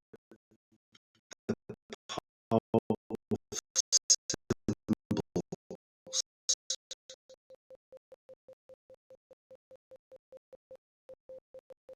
But starting from the back, you know, like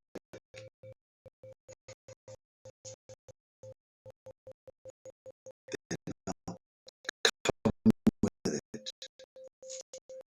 I'm here until 9 o'clock, so I got all the time in the world.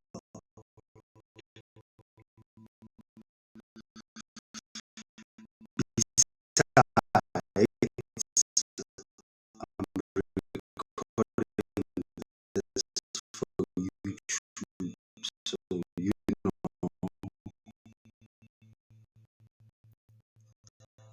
what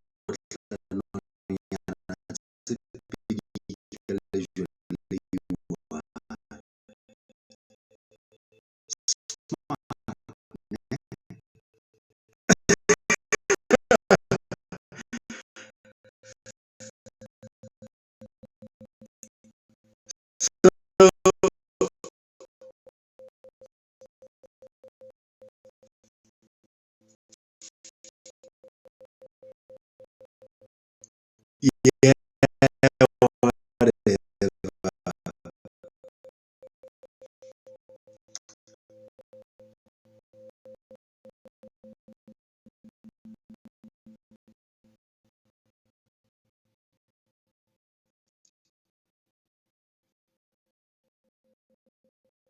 So the prefrontal cortex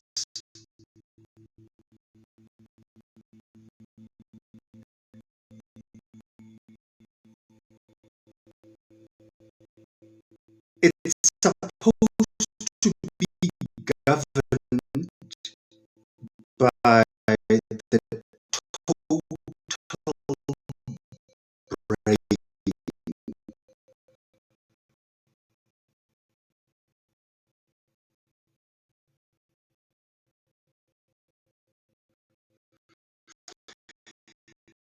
But the prefrontal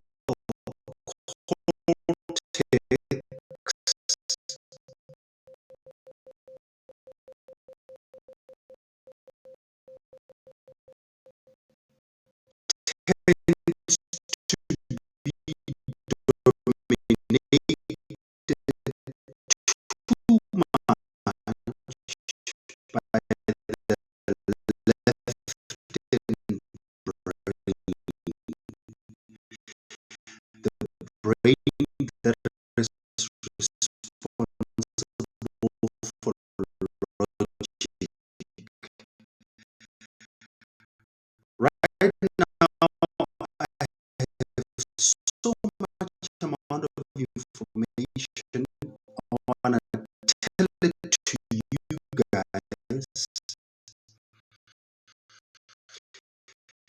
but I have to let it ooze out in drips and drabs by using alphabets, by using sentences, by using words,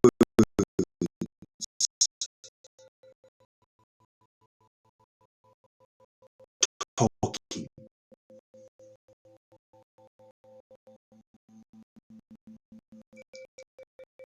You got no idea how slow this thing is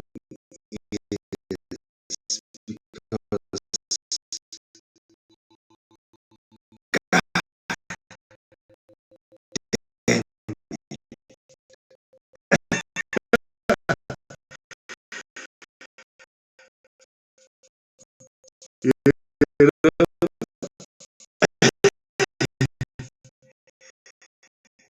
it's like I could just like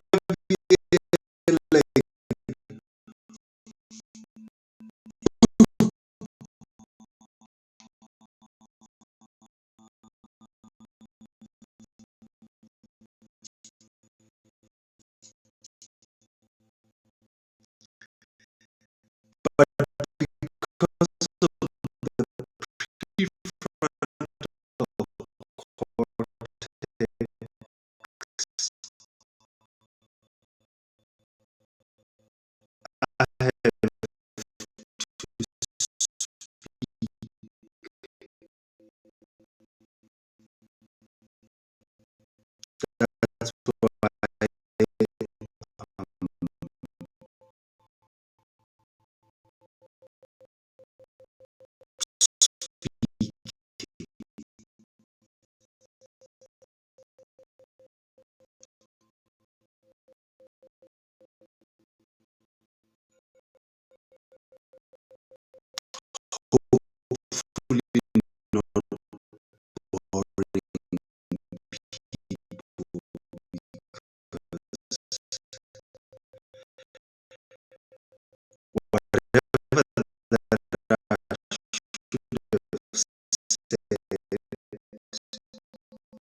case you find in this on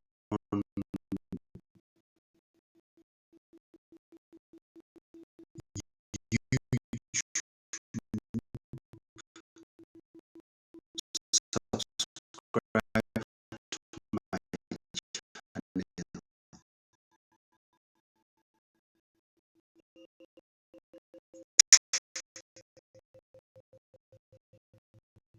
Yes.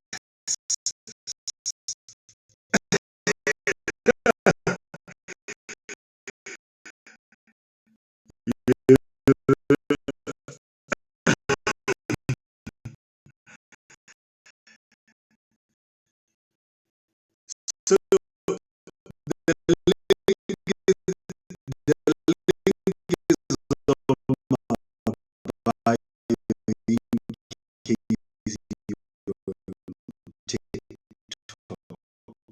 So let's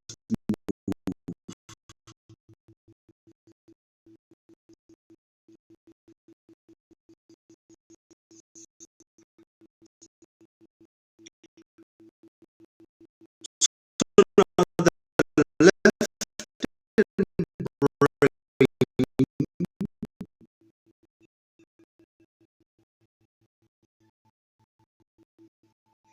somehow tends to over hijack the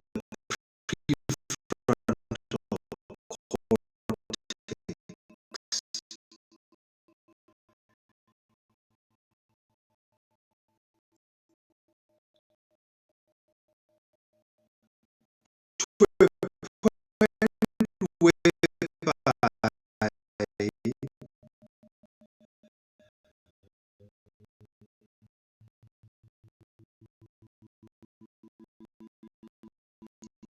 it's helping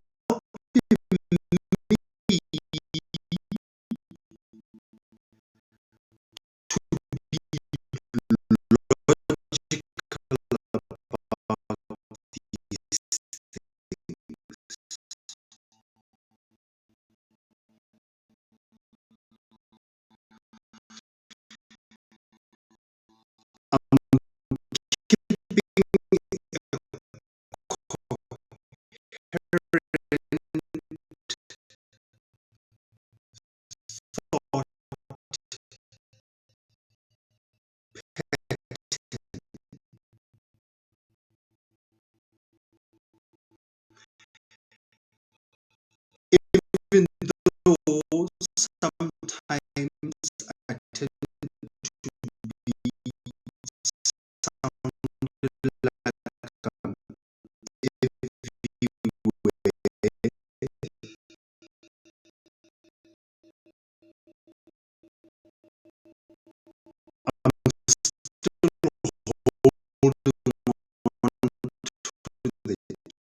to sink in, you know. This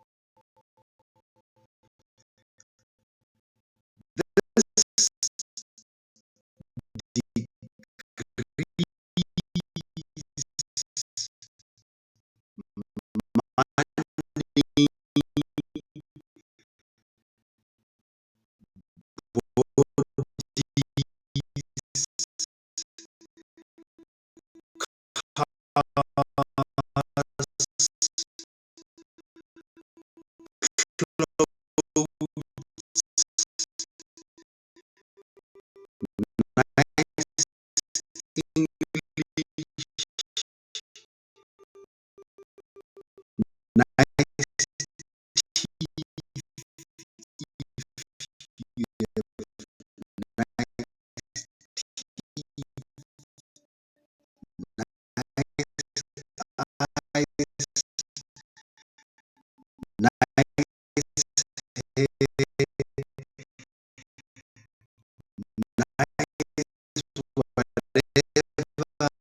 that is why you find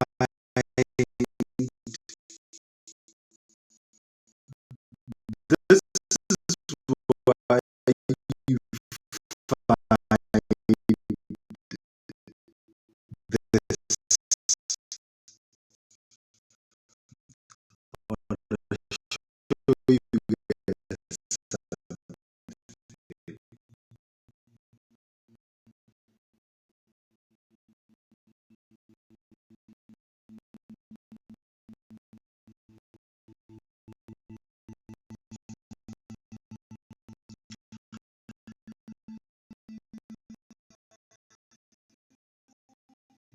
this guy.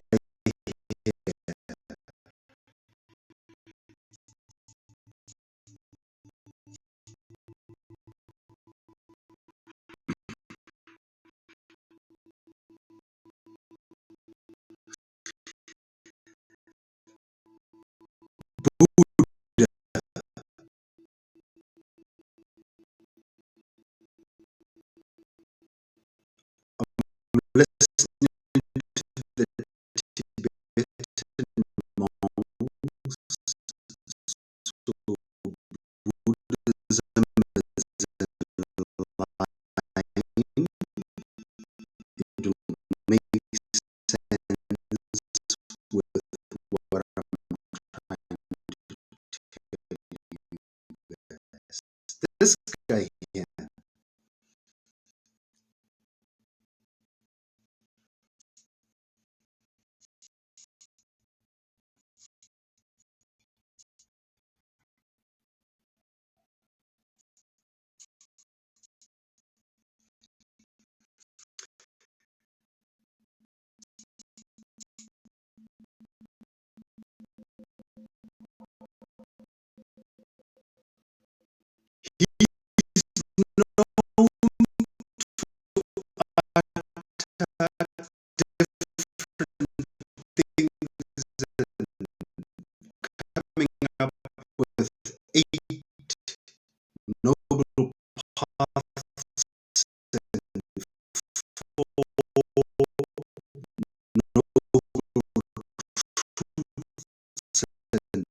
But one of the things that he's known for is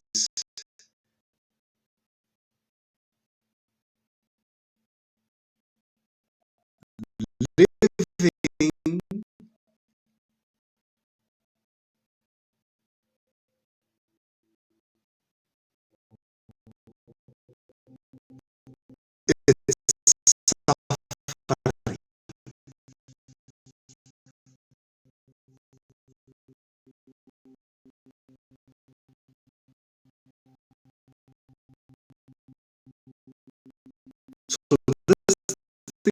that we life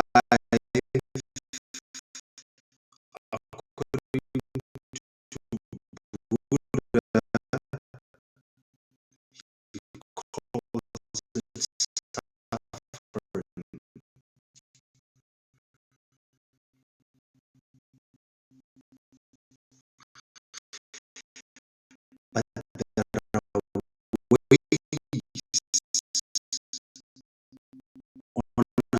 how you can alleviate suffering. One of the ways is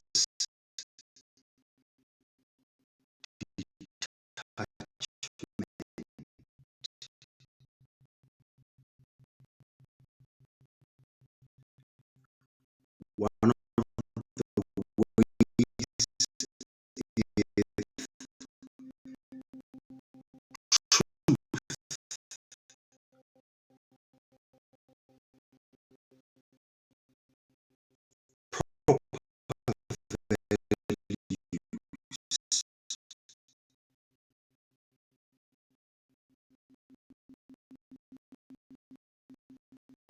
try not to lie in as much as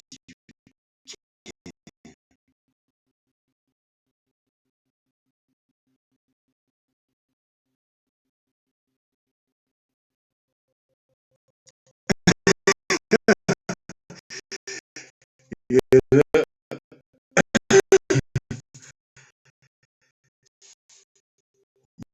you you find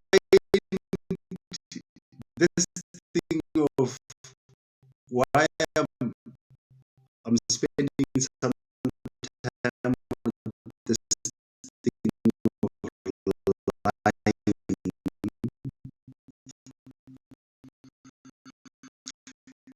There's a quote from Dostoevsky,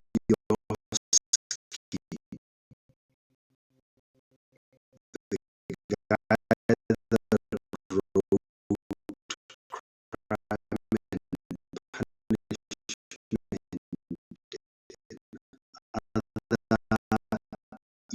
interesting thought-provoking eclectical conversations.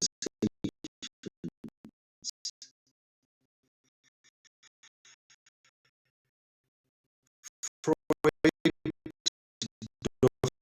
Dostoevsky says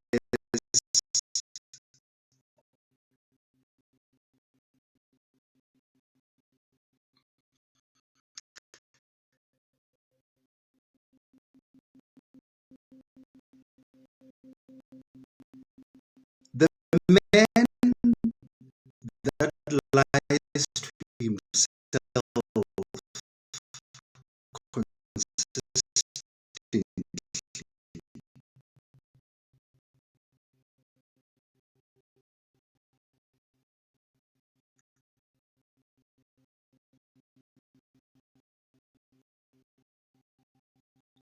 ends up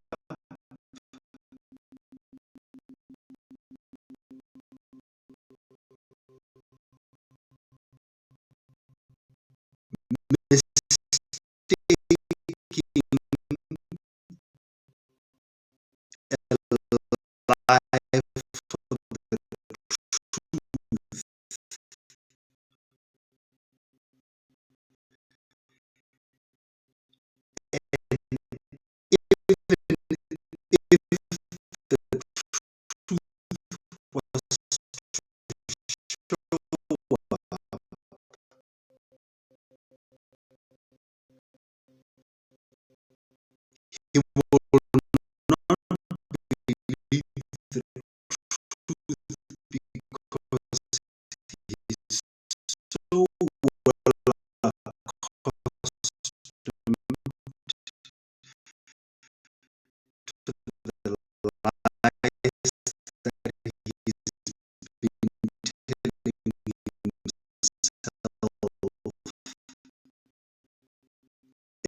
since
this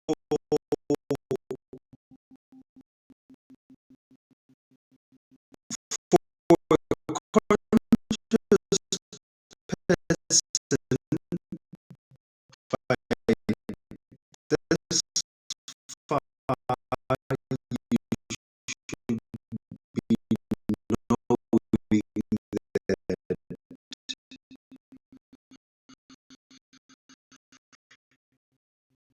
your flesh is the enemy.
It's not be a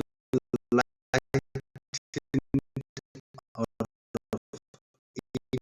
anything, but it's to be out of your own light, you don't get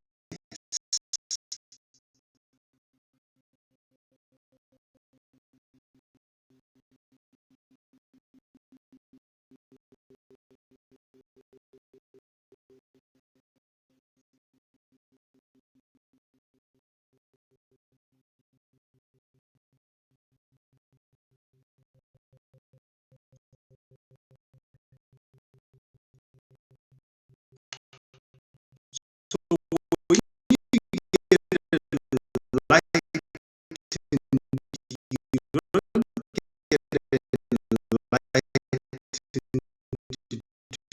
show us the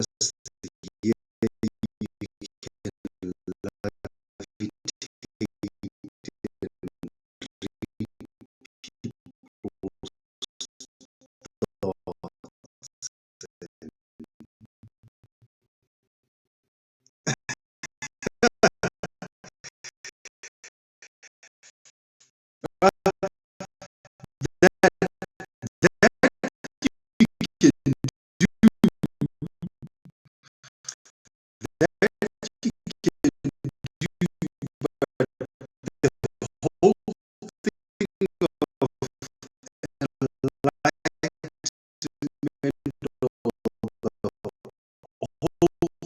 thing of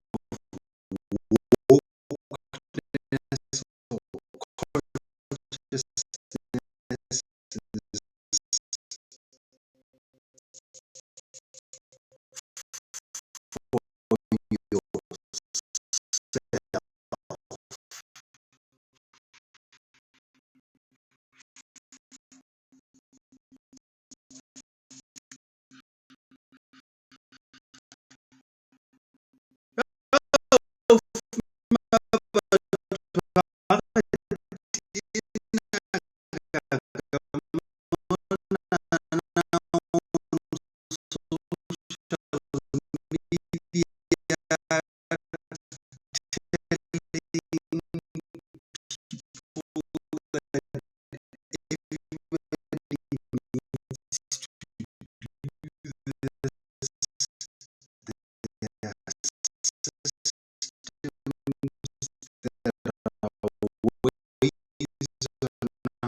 up in the section. I see you.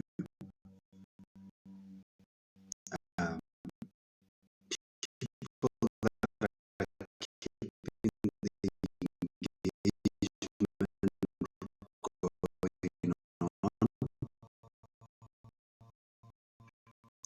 are really appreciated. Several people shared this, but I didn't get the time to pause and say thank you. I would like to say that.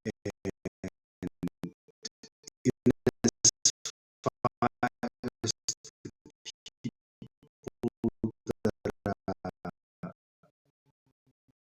that are joining me in these random conversations, try to decode or encode, or I don't even know what to call it anymore. This thing that we call reality.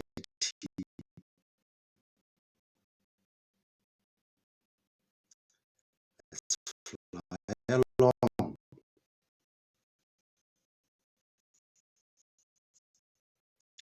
You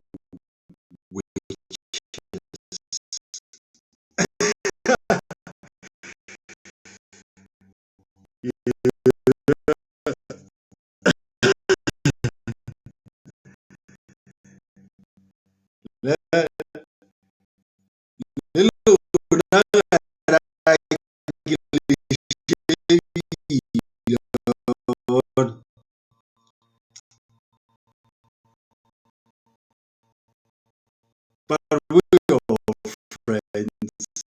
Let's carry on.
All of these things are the property of the left brain.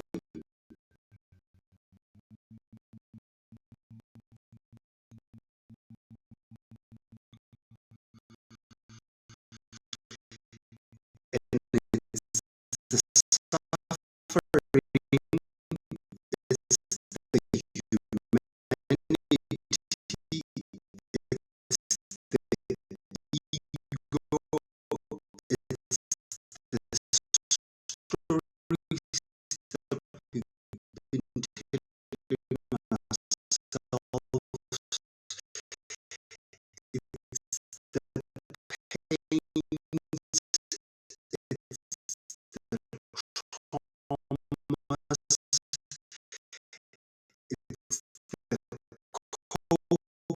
is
your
the books that are recommended.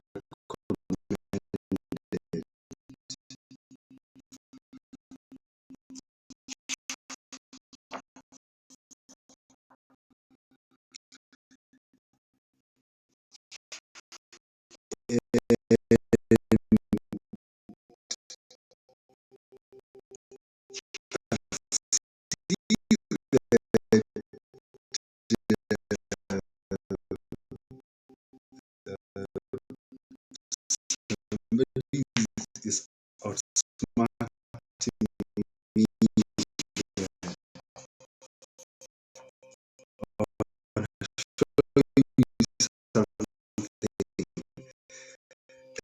Especially when it comes to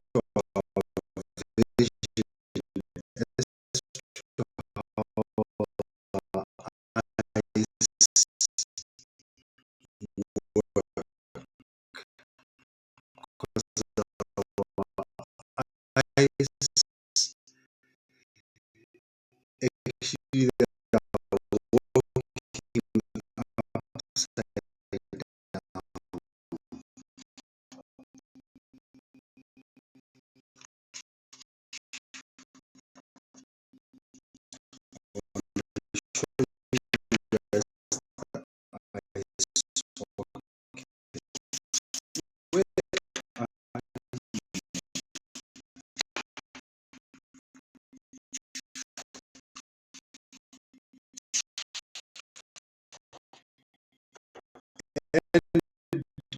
why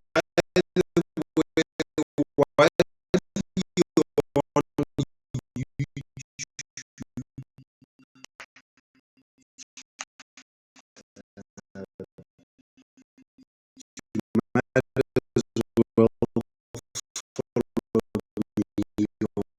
as well the link is on my bio.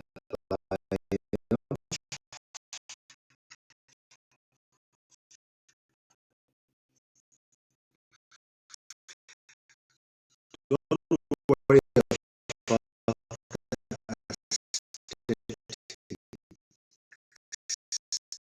don't worry about way how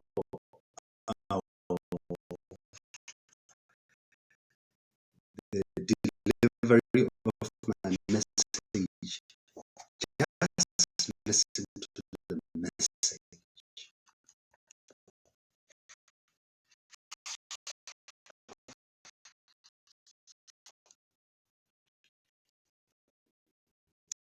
We are so much addicted to the statistics these days that just because someone doesn't have the light or just because someone does not have the English that you love, you don't want to listen to them. And only if you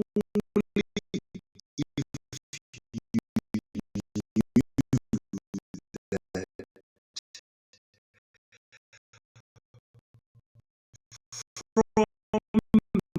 then there,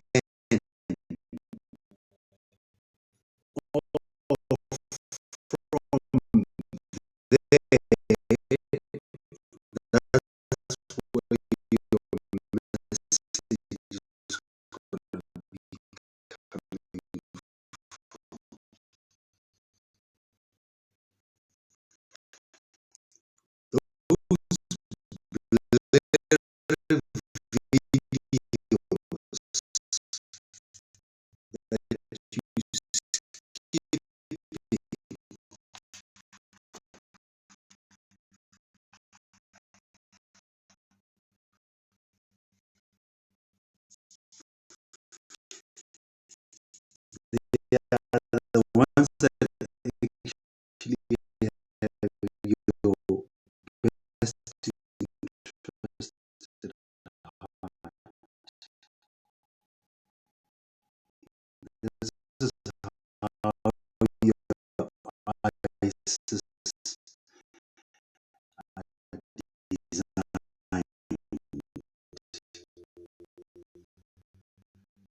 the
are the property of the right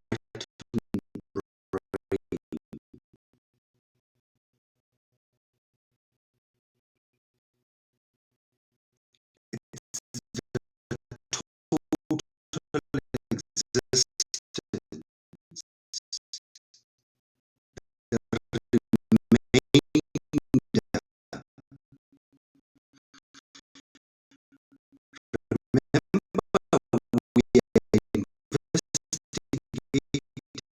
the system of reality. We now know that this thing that we call the reality is only 4%.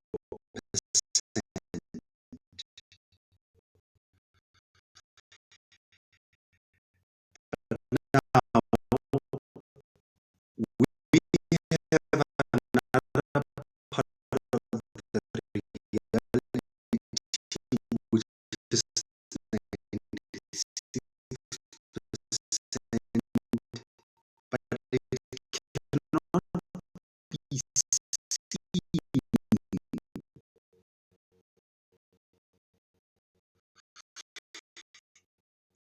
If we have to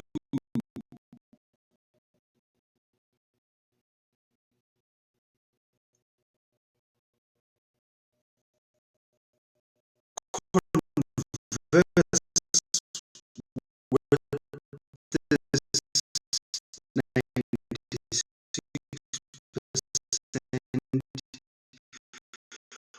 we're gonna have to change the tools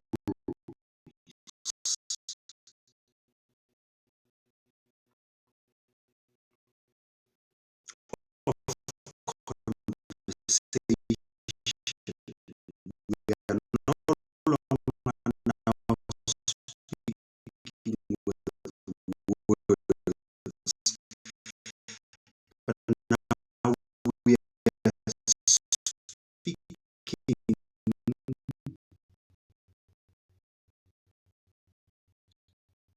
energy.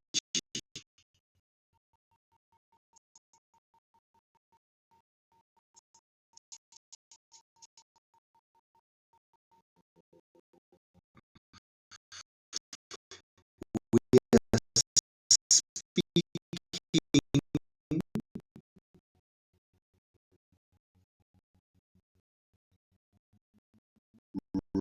resonance. We are speaking vibration. We are speaking waves.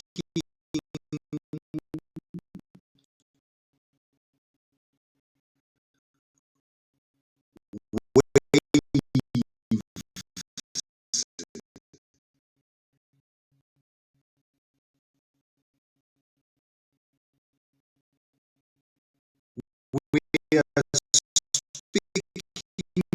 body sensations.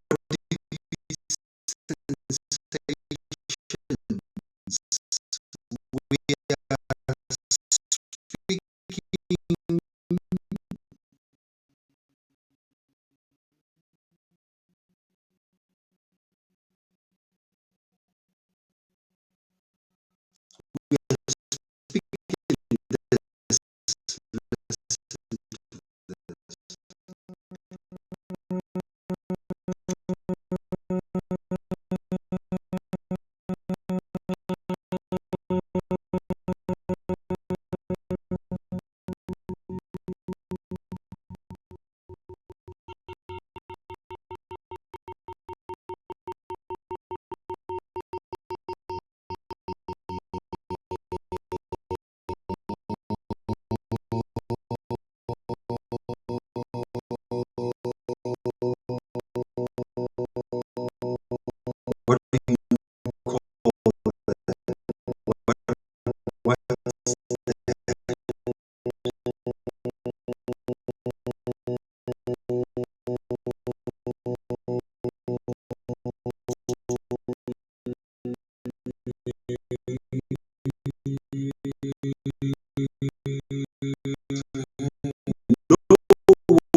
words.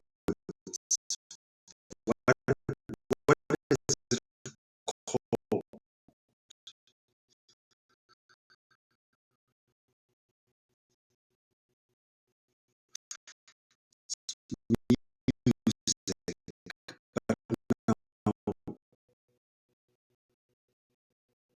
Why is it that it affects me even without words?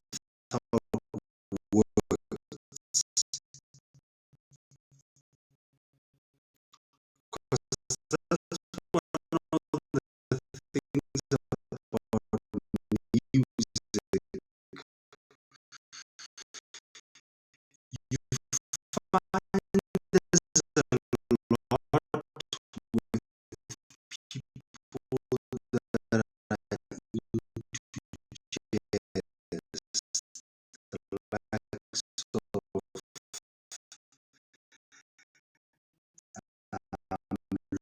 Louis Armstrong, Angelo,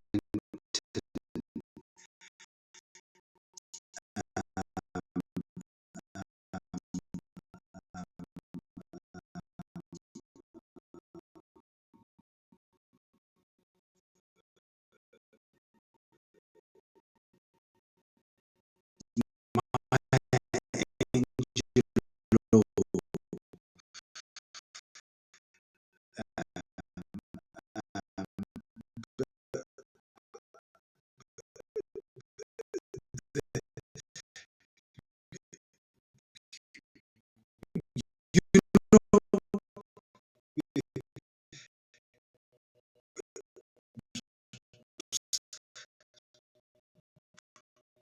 you find it in, people that even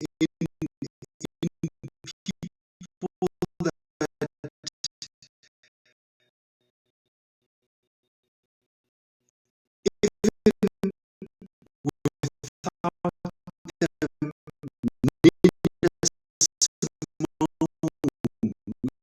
even without them saying words, just their humming.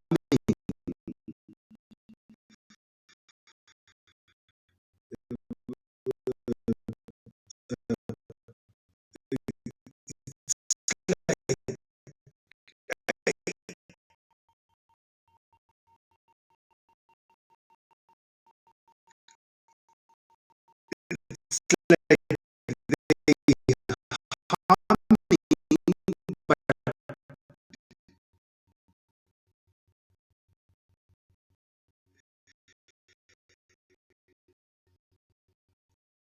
this humming has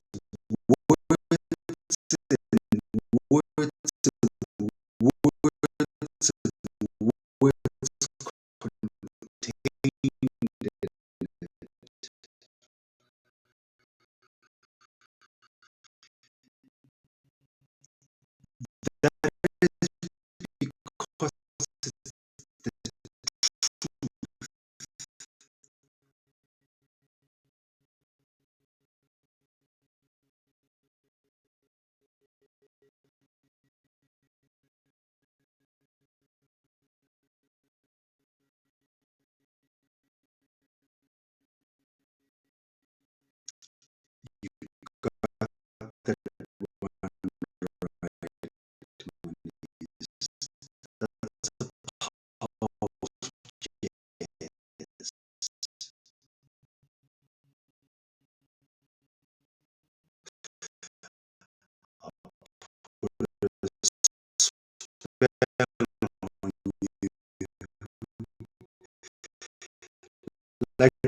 I'll see in your face.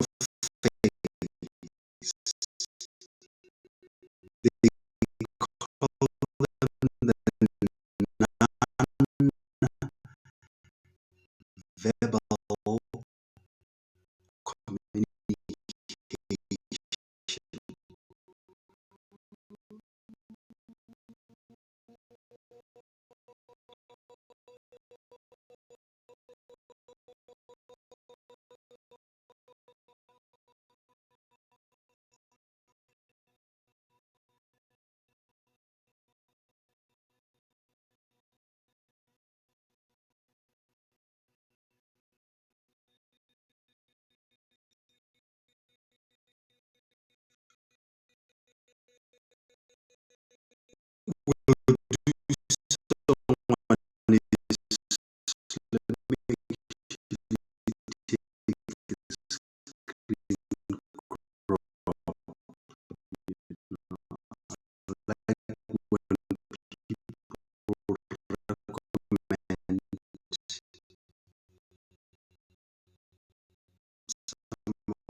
Because it doesn't speak words.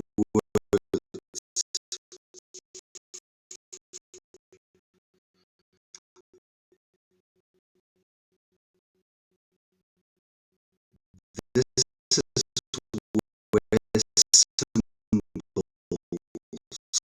come in.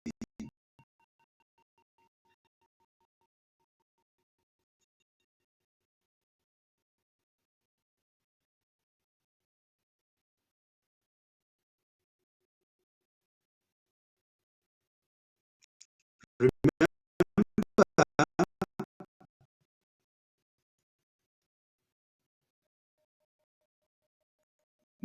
my topic tonight is symbols.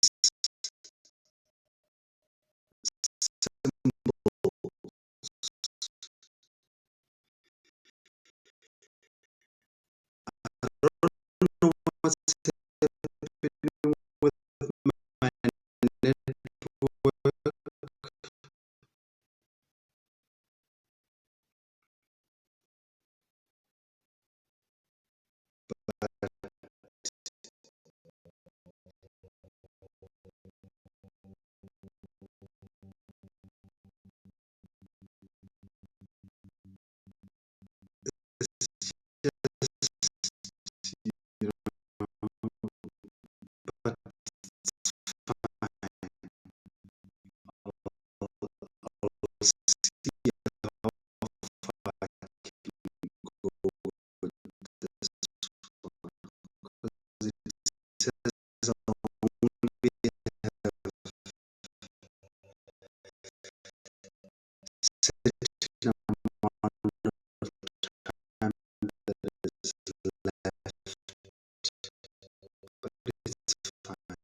this now where, where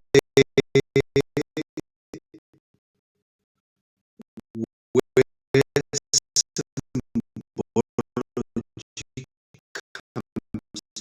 in play.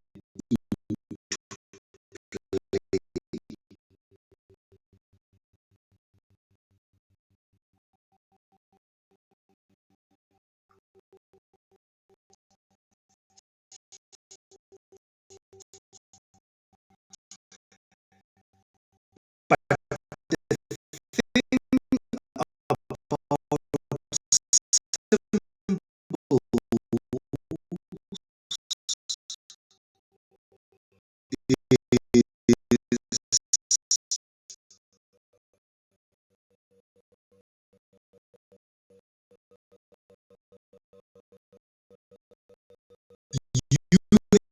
have the background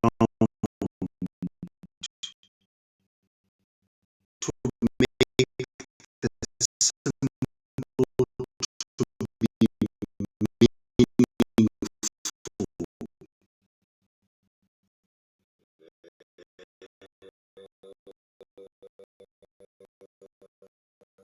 I mean, like anyone that is seeing 11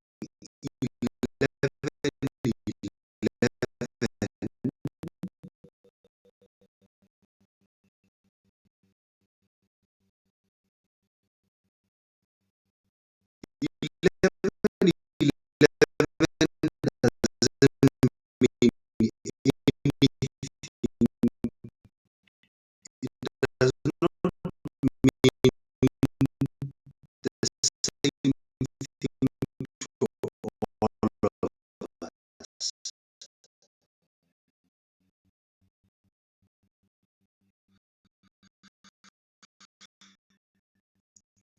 I know for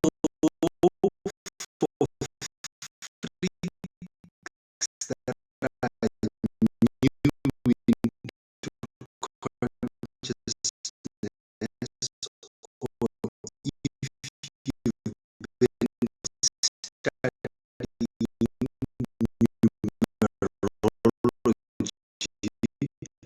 consciousness, or if you've been studying numerology, or if you are into reading, or if you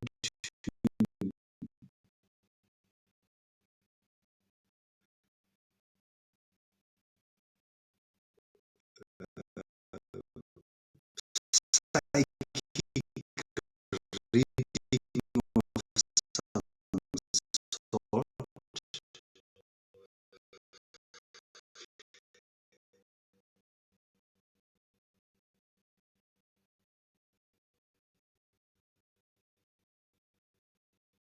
the moment when you become acquainted with the numbers, all of a sudden, as a conscious person, even if it's just an 11,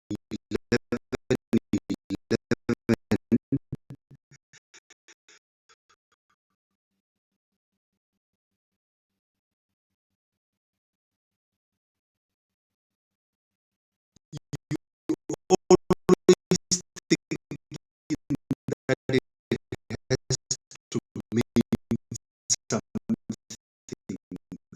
Sometimes it's just 11, 11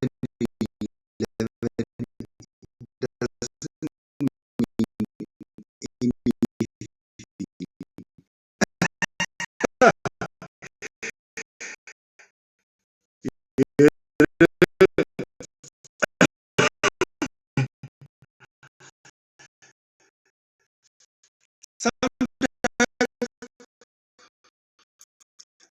Sometimes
things that you are attracted to, there is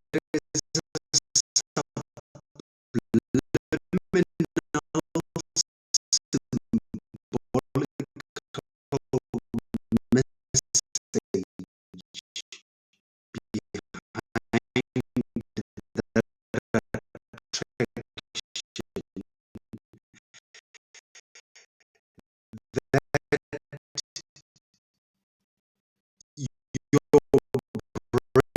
your brain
gives me the seeds my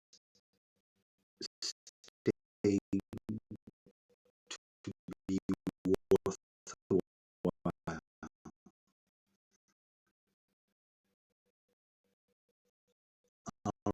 Right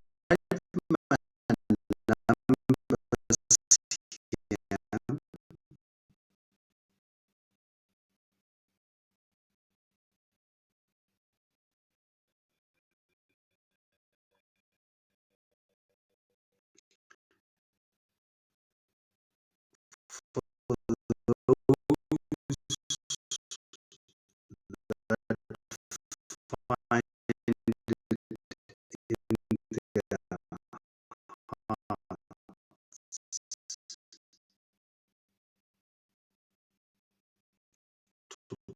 bless the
cool. I'm back.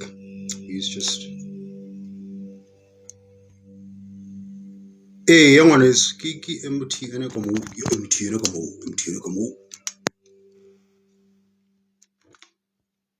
cool. Don't worry, not about the aesthetics. As to how I look like, we'll sort it out later on. Actually, it's not even important.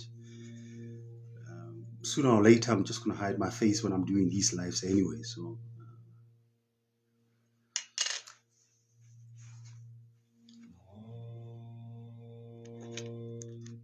then we now jumping to a very different brain, which is called the right-hand brain. Study a little bit of neuroscience, the study of brain. This is one book that never leaves my desk. Switch on your brain, especially when we're speaking about the symbols. Study neuroscience. Don't be lazy on it. And while you at it, study anatomy and physiology, because he who studies anatomy and physiology pleases and studies the gods. And I want you to go very soberly onto these things.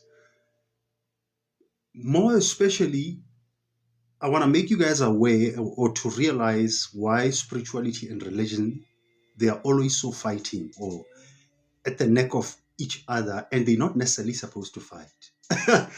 You know? So let me get on to it, right?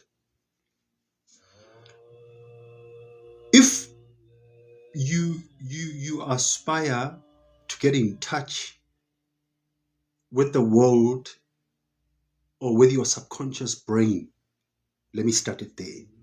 I know a lot of you guys are aware of the subconscious mind. They speak a lot about the subconscious mind in pretty much all the self-help books. I happen to have a few of them here. The Power of Your Subconscious Mind by Dr. Joseph Murphy, good book to get. Power of Positive Thinking by Dr. Norman Vincent Peale. A book by James Allen as well, As a Man Thinketh. I'm just giving you some of the self-help authors that I know they speak about metaphysical concepts, because it's not all the self-helps that are taking a metaphysical route. Can someone please confirm if my network is stable enough? It looks a little bit laggy on my side. I'm pretty much more so concerned about recording this thing coherently. You see me? Okay, cool. So then, your subconscious mind, it's a feminine side of yourself. You refer to it as a she. Even for you guys, you have both male and female. Even for you ladies, you have both male and female. So basically, you rocking around with two people. You know? And all in your head. So imagine these people that are saying meditation, you should stop your thoughts. Nonsense. It's not about stopping the thoughts. That shit ain't gonna stop. They still gonna keep on going on. And they're just gonna keep on going on and on. So some days I'll speak about the art of meditation. I don't like speaking about steps, but one day I'll touch on it.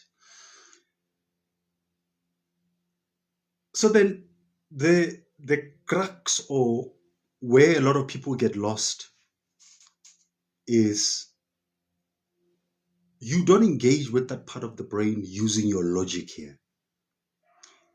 1 + 1 is 2, 2 + 2 is 4, 6 + 6 is 12, belongs to your male brain, your left brain. When you jump to the feminine or to the woman brain or to the dark matter, 1 + 1 can be 1 million. You know? 2 + 2 can be 0. No logic whatsoever. How to get conversant with your right brain? Start understanding symbols, studying the patterns.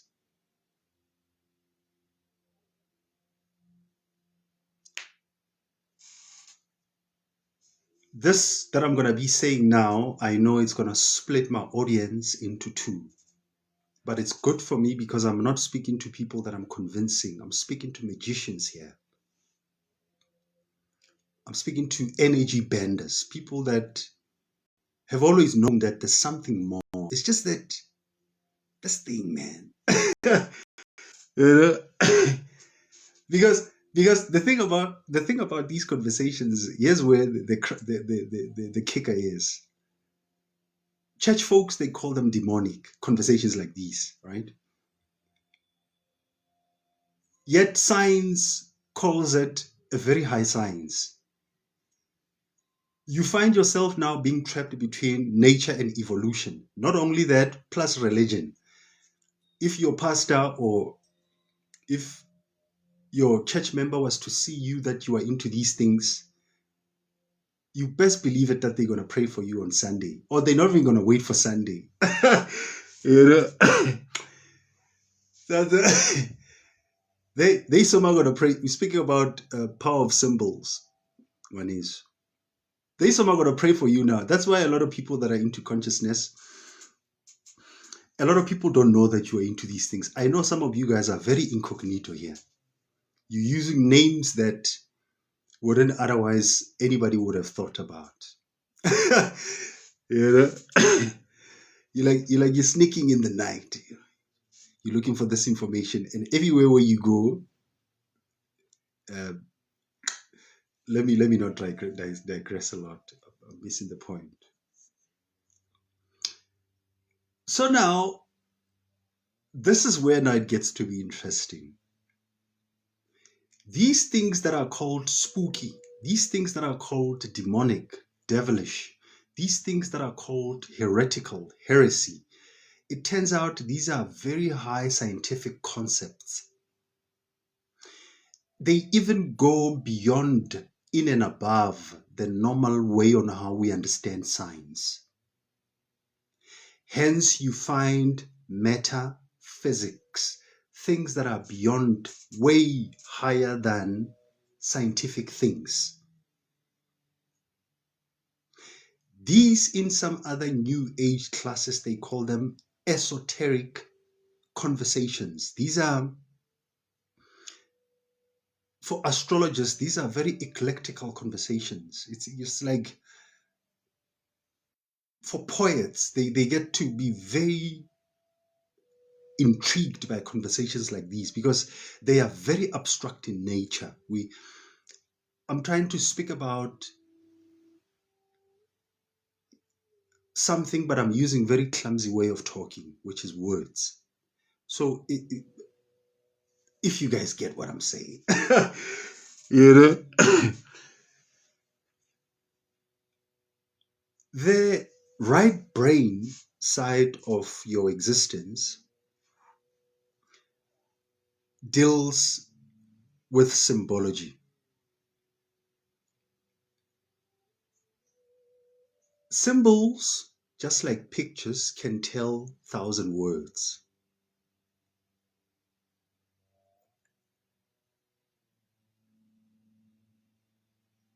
It's very unfortunate that a lot of what are called liberating symbols are now being called demonic. I'll show you one.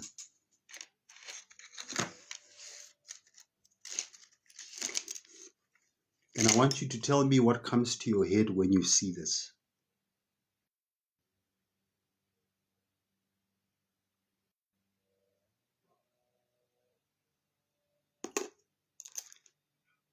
This is a symbol. I haven't said anything.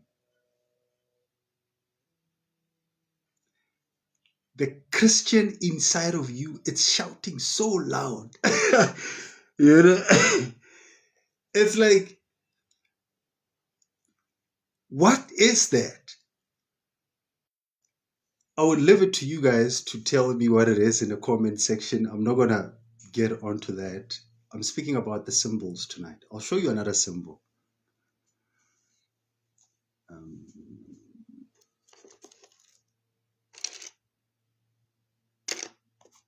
I usually have a lot of symbols on mine. I was preparing for this and I left it.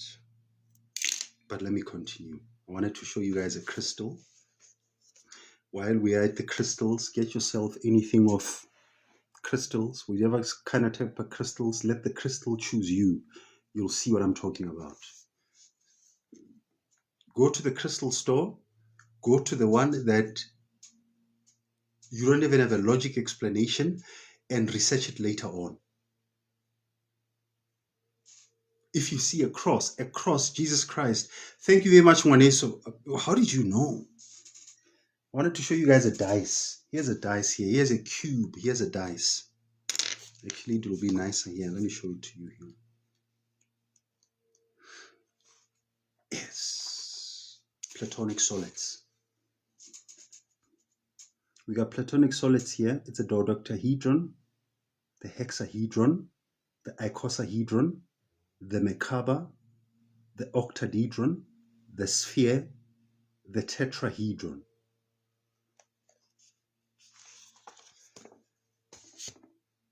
This is where I want us to start. Remember, I was telling you about the early childhood development stages as to how we form our habits, symbols, and values. Some of the people saw the symbol that I flashed earlier on, the sign of life, the Ankh. It depends from which school of thought you're coming from. To a big majority of people, they know it as a demonic symbol. Who told them? Where did they first hear it? But for some reason, people are split when it comes to the power of symbols. It depends. Where does the symbol find you at? This is where I'm going with this. You see me giving you guys all of these books. Okay, part of it, of course, is for me to get the likes and come with something different, you know. You got me. But I'm also showing you guys these books so that you can aspire to go get the words that are written in them. Not necessarily these books only. The words that are written in them, because information, it's food to your cells. It's the light. So the more and more you get information, not only from books, by the way, but the books, they help you to be perceptive. You can get the concepts, you know. I mean, like the people that normally join in my book clubs, we normally have 2 times discussions with our book club. We're reading now the book by Mac Manson, The Subtle Art of Not Giving a Fuck. Probably if you're listening to this on YouTube, you're probably going to get it later on. But hopefully by still at that time when you get this on YouTube, we'll still be having these book clubs on a month-to-month basis. People that join up my book clubs, they will tell you how when I facilitate a book, I don't speak about what is written in a book. I'm speaking about the concepts. Part of it is I'm tired of reading books for conscious people because they're lazy. I know they don't read. And they will tell you that they don't have time. But have you considered that you driving to work, or you going to school, or you cleaning the house in the morning, if you were to download a chapter on YouTube and listen through to it, by the time when you get to work, school, or you're done with your morning chores, you would be done with a chapter just by listening to it. The next time when someone comes and tells me that they don't have time, yeah. So that's what happens when I'm giving you guys the information, or when I'm saying go read. What you're doing is you forming a base. You building up the vocabulary. You building up your communication center. You lightening up your brain, your Wernicke, your brain. You filling it with so much light so that when you interact with the world that is made up of symbols, you would know what to call something. And remember, what you call it does not necessarily mean it is, because when you go to, or if you want to understand the world of the symbols, your logic mind is supposed to sit down. This thing of you interpreting the dreams using Google, or going to someone to go interpret your dreams. Yeah. Hey man, I've never seen such a big hoax. Because listen to it. Look at it this way. When a dream comes to you, it comes to you given the structure of your psyche. Let's say you grew up in a very abusive home and you dream about color red, as opposed to someone who had a very healthy, good, and wealthy upbringing and they dream about the same color red. These two things could mean two different things to all different people. To you, color red might mean you know that lobsters don't have blood, but how do you know that a lobster is well cooked when it turns blue? So you, because you grew up in a wealthy, well-to-do house, you associate red with lobster. You see the levels already. But now you grew up in an impoverished home. You dream about color red. To you, it could be meaning that time when you witnessed your mom dying in your hands or your father dying in your hands. So color red to you, it's associated with trauma. Color red to someone who's well to do, it's associated with pleasure. You know? and then and then here's the audacity. You go and want to get someone to interpret your dreams. And I'm looking at people and I'm thinking, God damn it.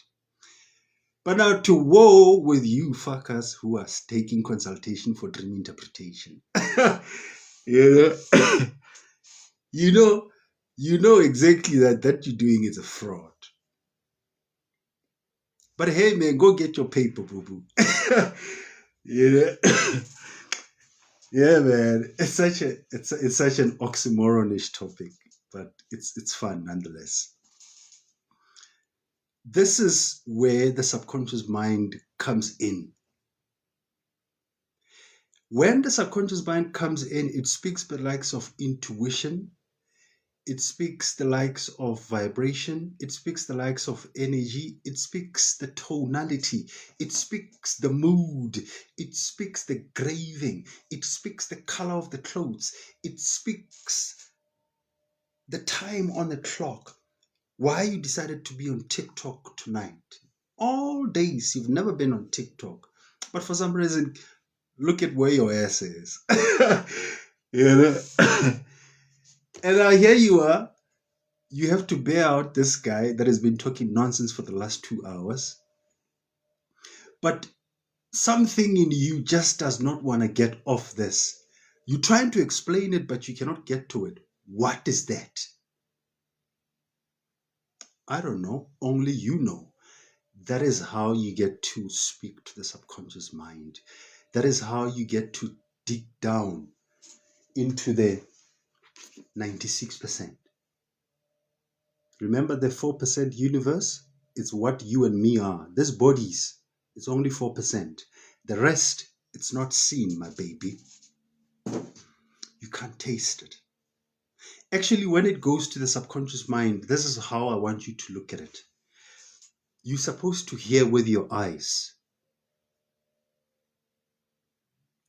You're supposed to taste with your ears. You're supposed to smell with your feet. You're supposed to feel with your brain and think with your heart. If you've been following what I'm doing to you, I'm making your head spin.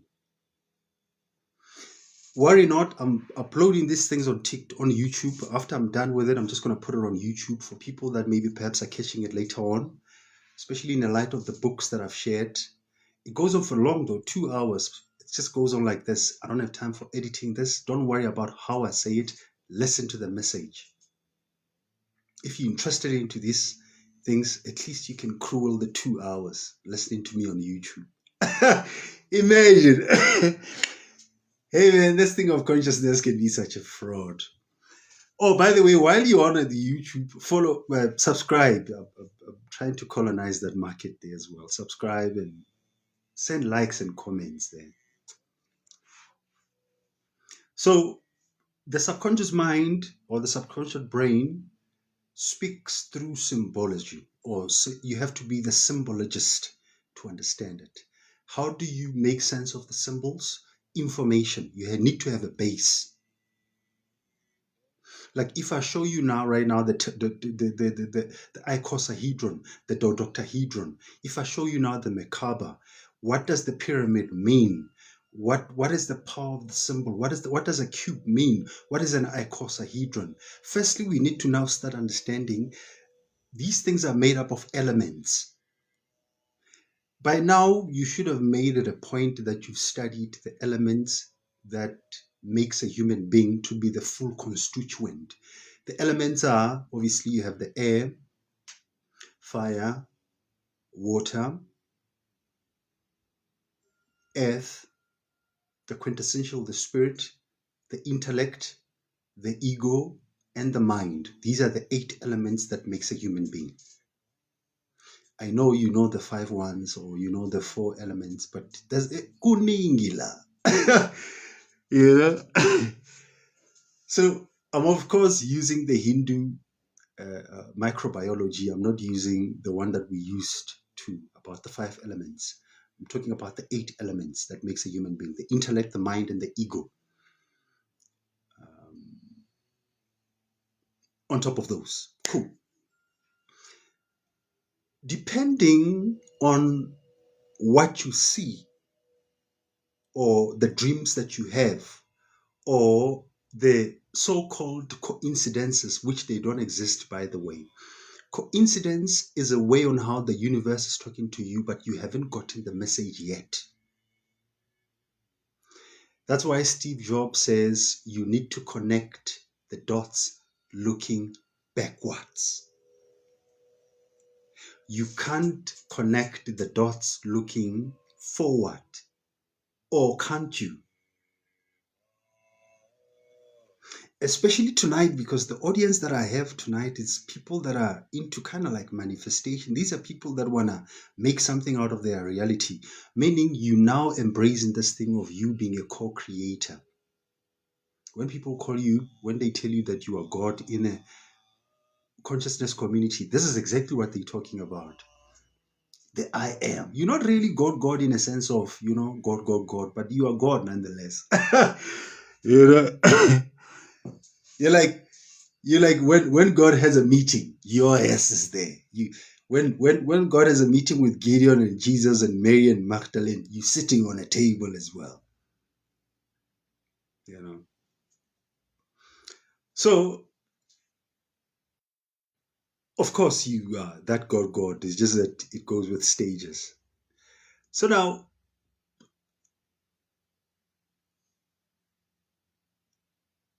these elements, they play a part in our lives, giving an expression to our archetypes, the ourself that we have, but we don't know that we have. This is what psychoanalyst Carl Gustav Jung calls collective unconscious. It's like we're swimming in roles and we're swimming in responsibilities that somehow we tend to do, but now we don't even know why we're doing it. I mean, like half the time, if you were to ask me, did I really, when I was coming up, seeing myself sitting and spending 2 hours talking alone? I mean, like, if you were to tell me that, I'll be like, come on, get out of here, man. Look where we are.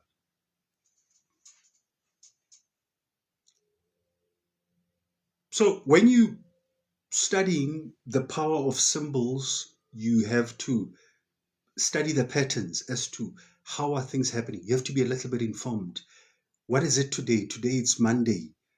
If you're looking at it energetically, or if you're looking at it metaphysically, who's responsible for this Monday? Who's responsible for Tuesday? Who's responsible for Wednesday? Now what you're trying to do is you're trying to affiliate things that would not have otherwise been affiliated.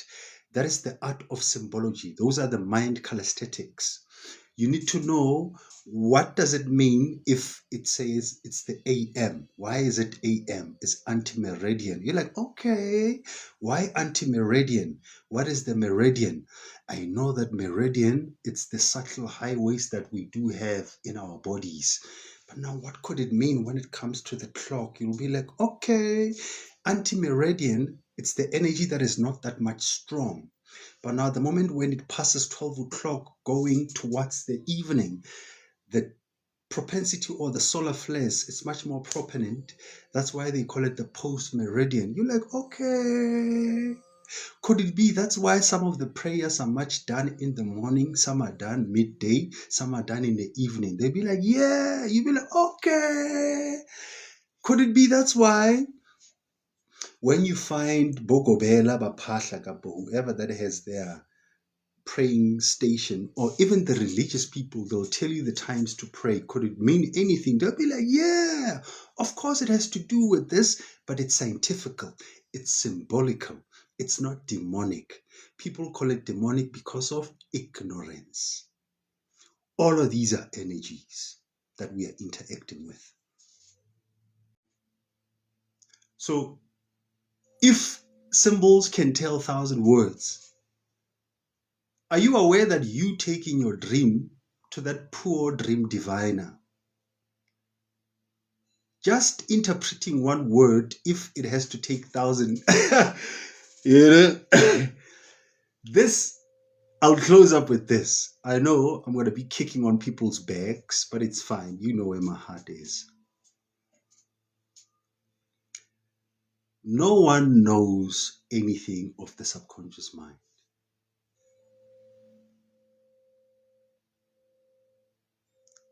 Even the greatest of the Gobelas.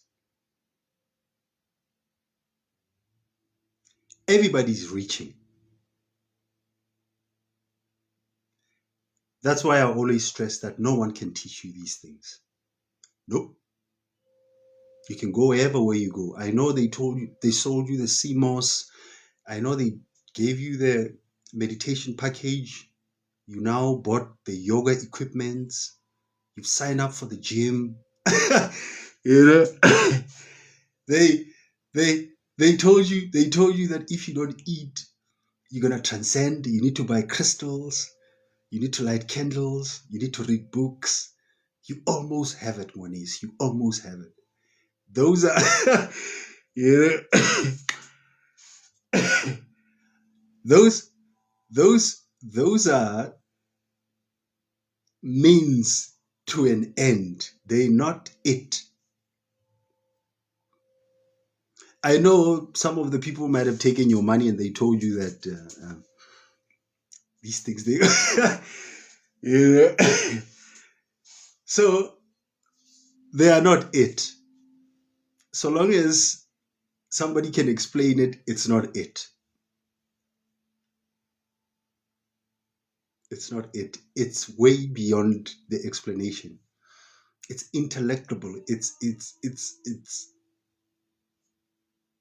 Nunu. It's the mother, the matrix. She's playing games with us. She's just like, and we're all falling for it. You know, the Greeks, they call it the Gaia principle. You should go to study the Gaia principles. That will be it. I'm done with the conversation. I think I'm done with the symbology as well, with whatever that I wanted to say. I've landed. I'm going to be taking this and putting it on YouTube later on or tomorrow. I've already put 2 videos that I've done on African initiated churches. Casual conversations, 2 hours. Check it out. Engage with it. Subscribe to my YouTube. If you're new here on TikTok, follow the brother. That's why I've never been calling people's names. You know, I'm trying to remember as far as possible because I'm going to be taking it there. Just in finalizing these things, for the people that want to be part of the book club that I referred to, send me the inbox or send me the message if you got my number so that I can put you into that book club. We normally have bi-weekly discussions. We also have collective meditations every second Saturday. It's for freaks that. You gotta come there with a very big heart. You know? And then as for the one-on-one sessions, I'm back online. Everything is up and running. If you want to have the one-on-one sessions, I got the infrastructure all done already. We can run it from 2 hours, 3 hours, 4 hours, whatever hours that you feel like you want to talk to me about. And then we're still having up a retreat that we busy getting together. Pretty much halfway through there with our logistics and everything on it. We're having it on the 11th of September until the 14th. You can sign up for it. It's going to be 2 days, 3 nights. Is it 3 nights, 3 days, 2 nights, something like that? You know, it's my wife who has all these informations. If you want to be part of, also send me the inbox. I will give you a bit of an information as to how to go about it. But for the freaks and geeks and everybody that has been listening to me, who borrowed me their attention, the people that have been gifting, keeping the engagement running, the people that have been commenting and liking and sharing and doing whatever with this platform, I see you. I'm probably going to be back tomorrow, or whenever when I'm on live, you'll be notified. Even though I see that TikTok sometimes doesn't do that. We'll do whatever that we do. That's why we're taking everything up there. But until then, I'm not going to be taking any questions, but you know where my heart is. If you're in a WhatsApp group and you want us to have a conversation, let's have it up there. Until then, I will walk over this.